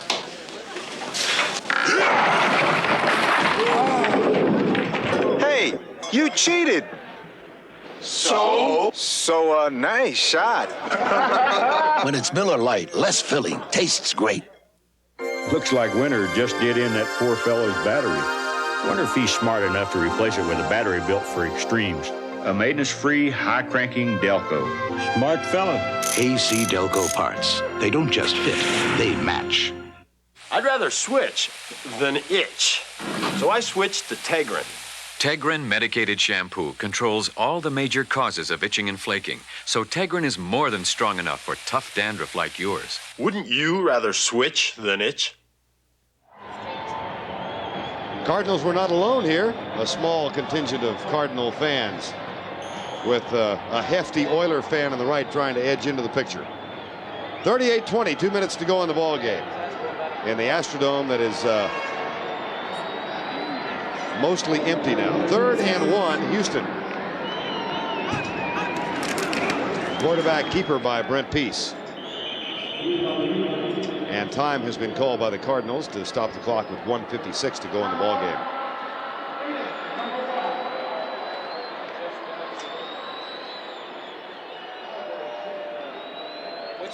Gene Stallings did not have the use of Neil Lomax today. And this has to be a big disappointment to Gene. He was a candidate to become the head coach down here at one point before Jerry Glanville got the job and before Gene was hired by Bill Bidwell in St. Louis at the time. And last week, Gene, who of course is a native Texan, had some 15 people for a Thanksgiving dinner in Texas. Had his 4 daughters down here. And his son John. Had their Thanksgiving dinner last night. Came in smiling, excited, anticipated his team playing well. But I believe that this best Cardinal team, when they play their best, everyone has to play their best, and they can't afford to miss anyone. And today, I got to believe that guy right there not being in there had a psychological effect. Not that Stout has not played well. High formation, the toss to Lorenzo White. Great block by Spencer Tillman. But a pretty good defensive job on Lorenzo White, keeps the gain to just a couple. Thanksgiving tradition, great NFL football coverage on CBS. Following the NFL today at 12 Eastern, Pat Summerall and John Madden call the action as the Vikings take on the Detroit Lions. It's NFL action Thanksgiving Day on CBS Sports. That guy at one time was a school teacher in Denver. Somehow I don't think he still is. That's Crazy George. Crazy George. I first ran into him at a soccer game in 1976. He's been banging on that drum for a long time. And he doesn't do it for free. 1:05 remaining in the ball game. Terry, take a look at this Houston schedule now. They're at Houston short week. You never had to do that much. Did you play on Thanksgiving? The only time that the Steelers ever played on a Thanksgiving was my last year with them, and I was injured and didn't travel, didn't play. So I don't know what it's like to have to play on a short week. They've got to travel up to Dallas next week and play the Cowboys. Lucky for them, the Cowboys are not a dominating football team, and the Cowboys playing a lot of man-to-man coverage it suits this team just fine, and I would think they'll take this offensive act on the road and fire away come Thursday. Then they are back home against Pittsburgh and Cincinnati, and then finish out against Cleveland. So it's right there for them. You know, one of the points about this running game, when you said finish out in Cleveland, one of the things Glanville is glad, he said, we discovered the running game while Moon was injured, and we'll need it at the end of the season because we have to travel to Cleveland, and the weather there in that stadium will not be conducive to an excellent throwing game, and they'll need their running game. Now they know they have one, and now they're a double effective football team. Always have been able to throw the football with Moon, but now they found out they can run. Last time out taken by the Cardinals, stops the clock with 1:01 left. Brett Peace with his backs in the eye. Toss comes left. And a fight breaks out. Why now? But it does. Vince Stroth, number 75, into it. Jamie Williams, number 87. And Johnny Greer calmly writes the names down.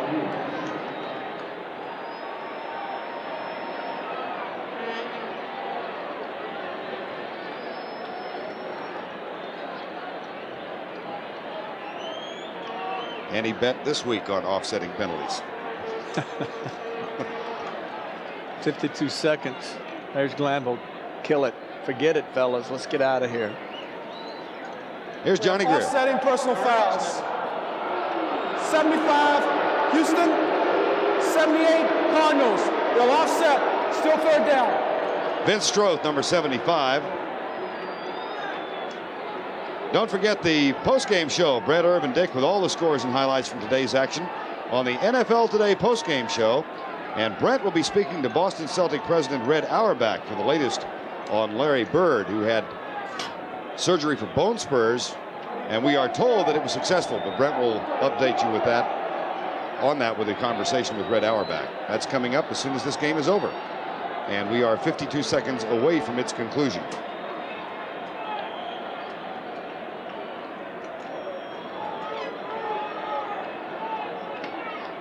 Roy Green, kind of a modest afternoon. He finished with 3 catches for 39 yards.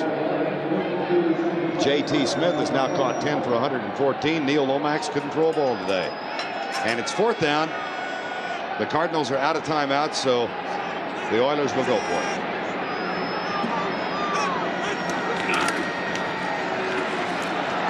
Lorenzo White knocked down by Lester Lyles. Now the clock will stop on the change of possession. And then we'll have one more play by the Cardinals, and this one will go into the record book. Lorenzo White. Now that the Cardinals are going to win this game, they have to travel next 2 weeks. You now mean the Cardinals are going to lose it? Pardon me? You said win. Oh, I'm sorry. Lose it. Right. They're going to have to travel to Philadelphia and play the Eagles. Now that game becomes a monument game, a huge game. Following week, where do they travel? To New York. Another huge game. So now that this game, they're going to lose it, it puts more pressure, and each game gets bigger because we're at the end of the season, 3/4 of the way through, Vern.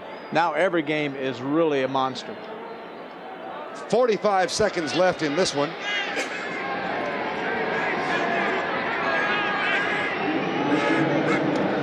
And Cliff Stout goes back to throw. Across the middle. That is Ricky Moore, number 37, who was just added to the roster this week. as Tony Jordan, the 5th-round draft choice, was put on the injured reserve list. And it's Tom Tupa in at quarterback, not Cliff Stout. Tupa, the rookie from Ohio State. And that was his first pass in the NFL, and complete to Ricky Moore. Here's number 2. Richard Johnson defending, number 23. Ernie Jones, the intended receiver. Tupe, this is a guy, I believe, out of Ohio State. Right. Came in, was drafted by the Cardinals primarily as a punter. Has really not been very effective as a punter. Really kind of given up on him as a punter, and now he's a quarterback. And he's just thrown his first 2 passes in the league. He backed up Jim Carcedos at Ohio State for a couple of years. He's a tall kid, 6'4", 220 pounds. 10 seconds remaining.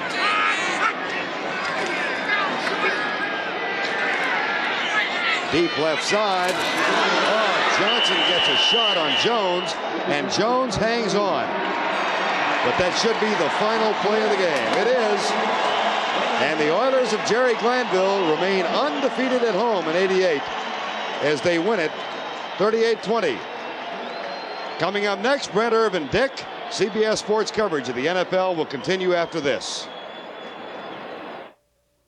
Sometimes the best way to avoid the rush is to simply slow down. You gotta stop and taste the high life. Stop, spend some time finding out what you're working for, what it's all about. Miller High Life, brewed to be smooth, never bitter, takes time to make, time to enjoy. Stop and taste the high life. Miller High Life. My friend.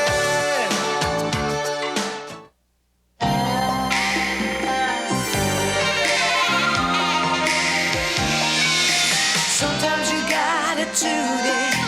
Emerson's got it right. Fine tune your life. Nobody's gotta tell you. Emerson does it right. Fine tune your life. Fine tune your life with Emerson. Behind every single flight one of these makes stand the 60,000 professionals of United Airlines, rededicated to giving you the service you deserve. Come fly the friendly skies. This holiday season, save a place for Pat and John as they bring you the Minnesota Vikings against the Detroit Lions. It's Thanksgiving Day on CBS Sports.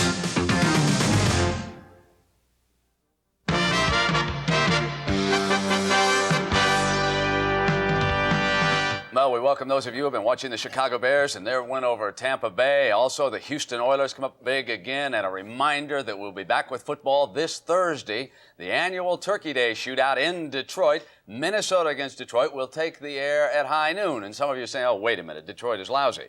Folks, they may have shown fresh life today. They have beaten Green Bay in Milwaukee. The Packers always tough there. And Irv Cross and Dick Butkus, what about Wayne Fontes, his coaching debut? What did he do for that team today, Irv? Well, he's really put new life into him. He's given them more confidence. Give you an example of the kind of a guy he is. In his first press conference Monday afternoon when he met the press, the writer raised his hand and says, Wayne, you're 2-9. You got 5 games to go in a horse race that you're behind everybody else. You must really be disappointed going into the season. He says, oh, no, not when you're riding Secretariat. The guy is really upbeat and optimistic, and he's bringing his club back. Well, I tell you, the game's emotion, and that's the way he coached on defense, and I think he got it out of the offense today. I mean, they haven't had a running game since Billy Sims, and today they ran the ball. I think emotion plays a big part of this game. All right, chance for you to check in the New Look Lions on Thursday at high noon. Let's take you through the scores. Those of you who just joined us, I know you want to get up to date with what has gone on. And here it is, the Oilers again unbeaten in the House of Pain this year, 38-20 the final over the Cardinals. Cincinnati drubbing Dallas, 38-24. The Cowboys with a little life in the second half of that game. Cleveland all over lowly Pittsburgh, 27-7. Buffalo and the Jets have gone to overtime. The Jets had a chance to win it inside of a minute. Fred Smirlis blocked a field goal attempt by Pat Leahy, and now they they go to OT deadlocked at 6. Minnesota winner today, so they will go to Thursday's game 8-4 when they take on the Lions in that one. Chicago and Tampa Bay, many of you watched this one, 27-15. Vinny Testaverde, unfortunately, a pair of interceptions in that game, and so that total rolls up. And here's the score from that Detroit game a little bit earlier, 19-9, the final over the Packers. Seattle and Kansas City, and how about the Chiefs? Back-to-back, at home, tough defense. Lowry's field goal wins it. Now the active scores. Big one in the NFC East. The Giants have tied it up. The Eagles and the Giants are deadlocked. Cunningham scored and Sims fires a touchdown pass. San Diego strikes first on the Rams. Now the Rams have come back. They're deadlocked at 7 in the first. Denver and New Orleans. The Saints jump ahead. They lead that one 7-0. And the Raiders in the Coliseum. They have come alive with the defense, and now they are scoreless in that one. 0-0 is the count there. Now, the New York Giants veteran linebacker Harry Carson underwent knee surgery Friday and later indicated he would be ready to play next week. But in the meantime, the Giants have put him on the injured reserve list, which keeps Carson sidelined for 4 weeks. A few months ago, we talked to Harry, and he made it clear he was angry and disappointed at the Giants' decision. He also left the door open that he might change his mind about that announced retirement and play for another team next season. The thing that surprised me was just going on the injured reserve list altogether, because right now we're at a point during the season that we have some important games coming up. Games with the Saints next week, the Cardinals after that.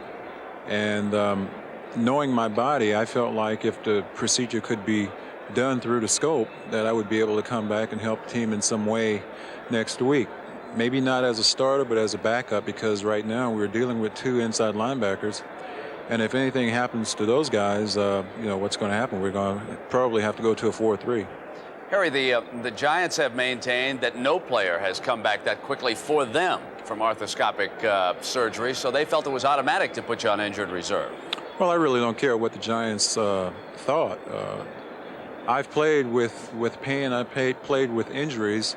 I can remember playing down in Dallas, Texas back in 1983 with a partially torn ligament and cartilage, and I played the whole game. They didn't pull me out of that game. I played. So right now, I kind of feel disappointed because of the way that things are going right now. With being on IR, I've already announced that this would be my last year. So I feel somewhat disappointed, and I'm somewhat down right now. Well, Harry, will this be your last season? Are you definitely retiring? Well, I'm not going to come back and say that, if I don't play for the Giants next year, I'll go and play for somebody else. I hate to go out on this note. I feel very strongly that my career with the Giants is over. Maybe it's not all due to what's going on the field, but my mindset and my feeling and my gut feeling is that I'm being iced out of here for some reason. And, these are words that I'm saying now, and I really can't take them back. But no one has told me otherwise, and that's just the feeling that I'm getting. Spending 13 years in the National Football League, I've seen things done to other players, and now I feel like something is being done to me. I don't really see why I should be placed on the injured reserve list. You have a guy like Odessa Turner who spent 4 weeks on the active roster, and before they placed him on injured reserve, and I'm placed on the injured reserve list when I feel like I can play. So it's their decision. I have to live with it. Like I said, my career may be over, may not, but I just have a very strong gut feeling about this whole situation. Harry, what's your relationship now with Coach Bill Parcells? I don't know what my relationship is. I was in the locker room earlier, and no one came up to me. It's kind of like being a leper. Coaches kind of shy away from you, and certain members of the staff shy away from you like something has been said. The players are coming up to me asking me what's going on, and I really can't tell them anything. It's kind of hard for them to understand me being on the injured reserve list. I'm not walking around with crutches or a cane, but I'm just trying to advise them to look and learn, because there are a lot of things that they can learn from this situation. Harry, what next?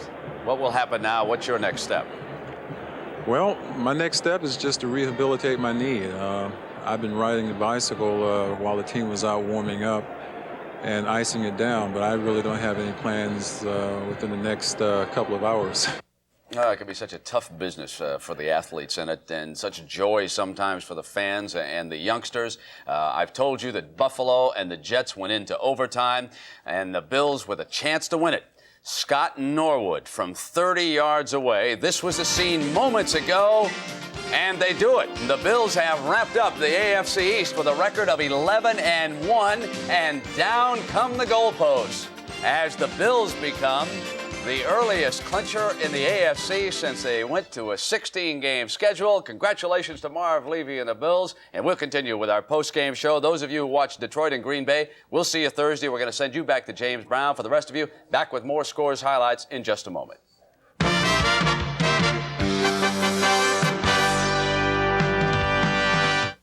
Performance. For some people, it's more than a passion. It's a way of life. Well, for all those people for whom good enough just isn't good enough, there's Speed Stick Antiperspirant. Nothing is whiter. Nothing glides on drier. Nothing protects you against wetness and odor in a bigger way.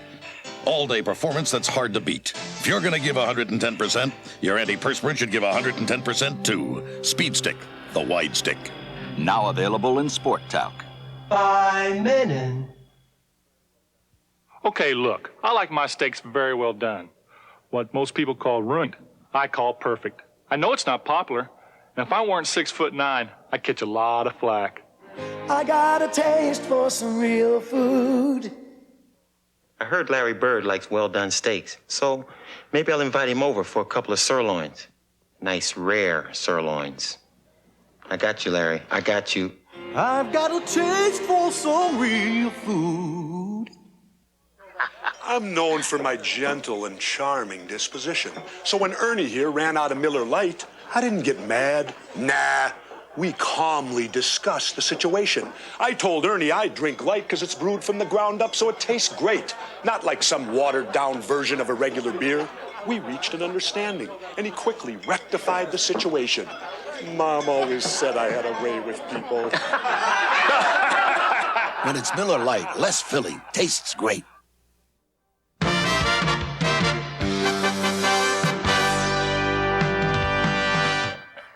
Puff out your chest, you two. They both like Houston today, folks. I'm telling you, they gave them to me. 38-20, the Oilers were moving in on the Cardinals down there in the House of Pain, and they hold on. They're unbeaten for Jerry Glanville, and he can puff out his chest, too. Nice job down there with this franchise. Moon had a sensational day, Irv. There was a lot of question about whether or not he could go deep because he had a problem with his arm. No problem on that pass. He had a good day throwing the ball. How good is this Oiler defense? Well, sensational. They put a lot of heat on it. They have a great front three. They put a lot of heat on the quarterbacks, causing them to force them into mistakes like that. Here's an interception that stopped through. Oh, they're enjoying it down there in Houston. Here's Moon again to Ernest Givens. Dick, there were a lot of rumors about Moon. I know that they come out, oh, they can't throw the long one. And what they meant by is he can't arc a long pass, and he kind of throws like a bullet. And I don't see the difference, tell you the truth. If it's an arc for 50 or a bullet. Just so you get it in the end zone. That's all. Cincinnati on the rebound after losing that heartbreaker at Kansas City last week over the Dallas Cowboys, 38-24 in the fourth quarter. Cleveland looking good as Kosar fires a pair of touchdown passes, 27-7 over the lowly Steelers. The Jets in Buffalo, the great scene we showed you just a few moments ago. The Bills wrap up the AFC East. Minnesota winner. They head to Thursday now with a record of 8-4, stopping the Colts, who had been on a winning streak. Chicago and Tampa Bay. And the Bears now rolling toward a home field edge in the NFC playoffs. And Mike Ditka back on the sidelines in command after just a few days ago suffering that mild heart attack. Neil Anderson here, get to the corner. Well, you almost, when you see runs like that, begin to forget about the great Walter Payton when you have a back who can do that for you. Now watch this screen pass. Mrs. Mustard out of Stanford, and he finally turns it loose like a #1 draft choice. But look at 35, Anderson come back and block. Great downfield block. That's one thing you forget about good running backs. I mean, the great ones not only carry the ball well, but they come up with key blocks, too. Vinny Testaverde continues to have difficulty with the interceptions. Maurice Douglas picking this one off and hauling it back against the Buccaneers.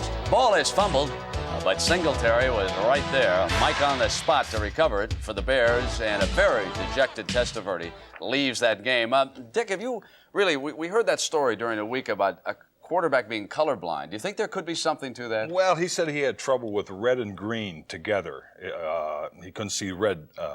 So then they said, well, a writer said, well, the Bears got those black uniforms. And Vinny says, black? Geez, I see them as a dark navy blue. And he was right. Because they're really dark navy blue, but it comes off as black. So I don't know about that. He's the only person who saw it right, folks. Detroit and Green Bay. Wayne Font's coaching debut, and the Lions come up a winner 19-9. Seattle and Kansas City, back-to-back upsets for the Chiefs, 27-24. The game's in progress. The Giants had tied the Eagles, and they are deadlocked at 7 in the first quarter. The Rams had tied San Diego, and the Chargers score again to go up 14-7 on that one. New Orleans jumps ahead of Denver, and they lead them 14-0. Broncos always have difficulty playing on artificial turf. Atlanta and the Raiders out in the Coliseum. The Raiders' defense has come alive. They're scoreless in the first. We're going to come back. We're going to hear from Red Auerbach. What's Larry Bird's status? We'll have that when we continue in just a moment.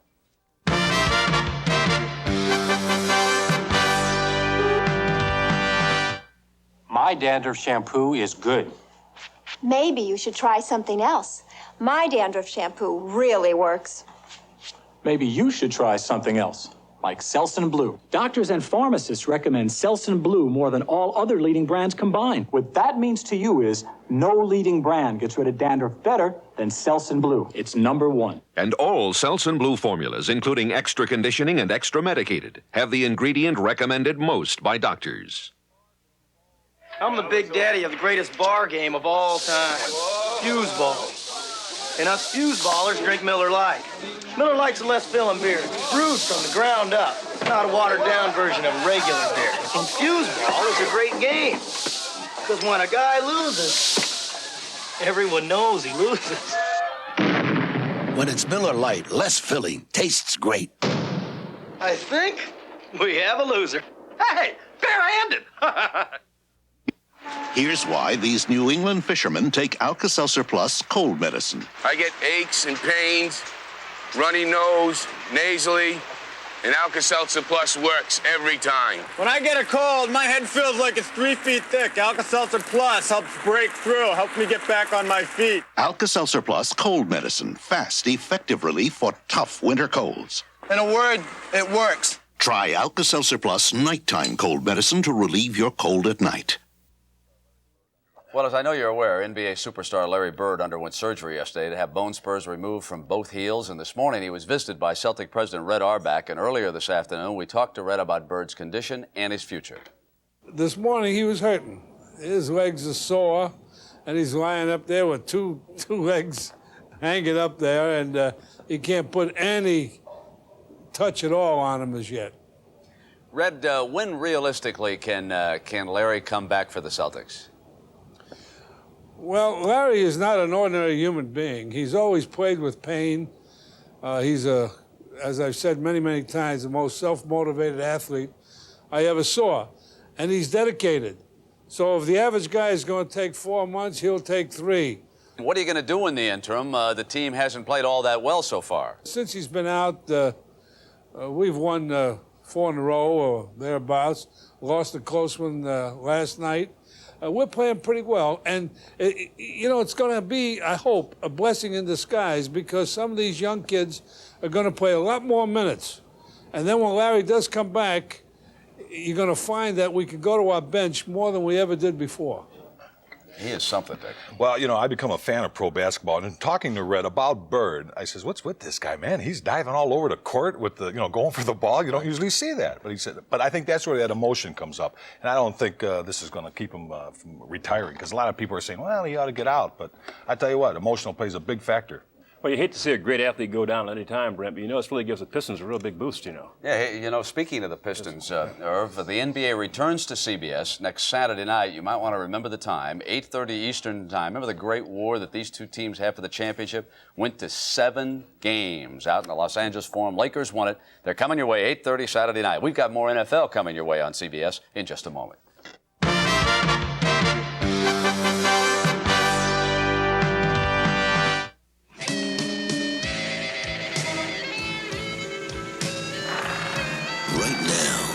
The only thing that would taste better than a nice cold one is a cold filtered one. Genuine draft anyone? Thanks. Because if you want a beer whose rich, smooth draft taste hasn't been changed by heat pasteurization, we've got it down cold.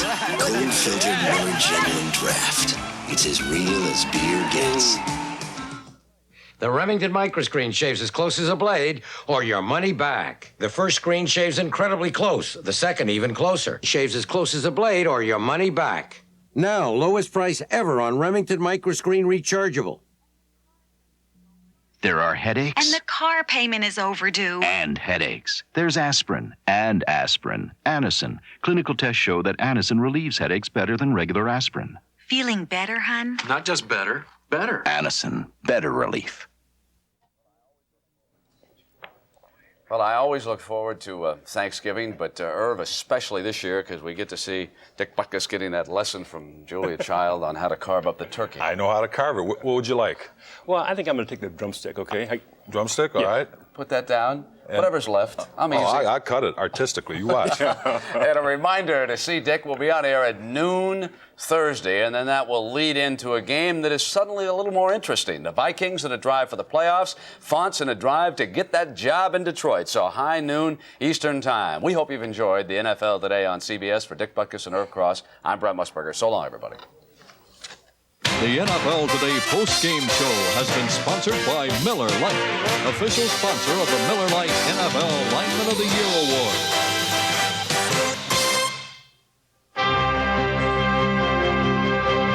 When you look for champions, you look to CBS Sports.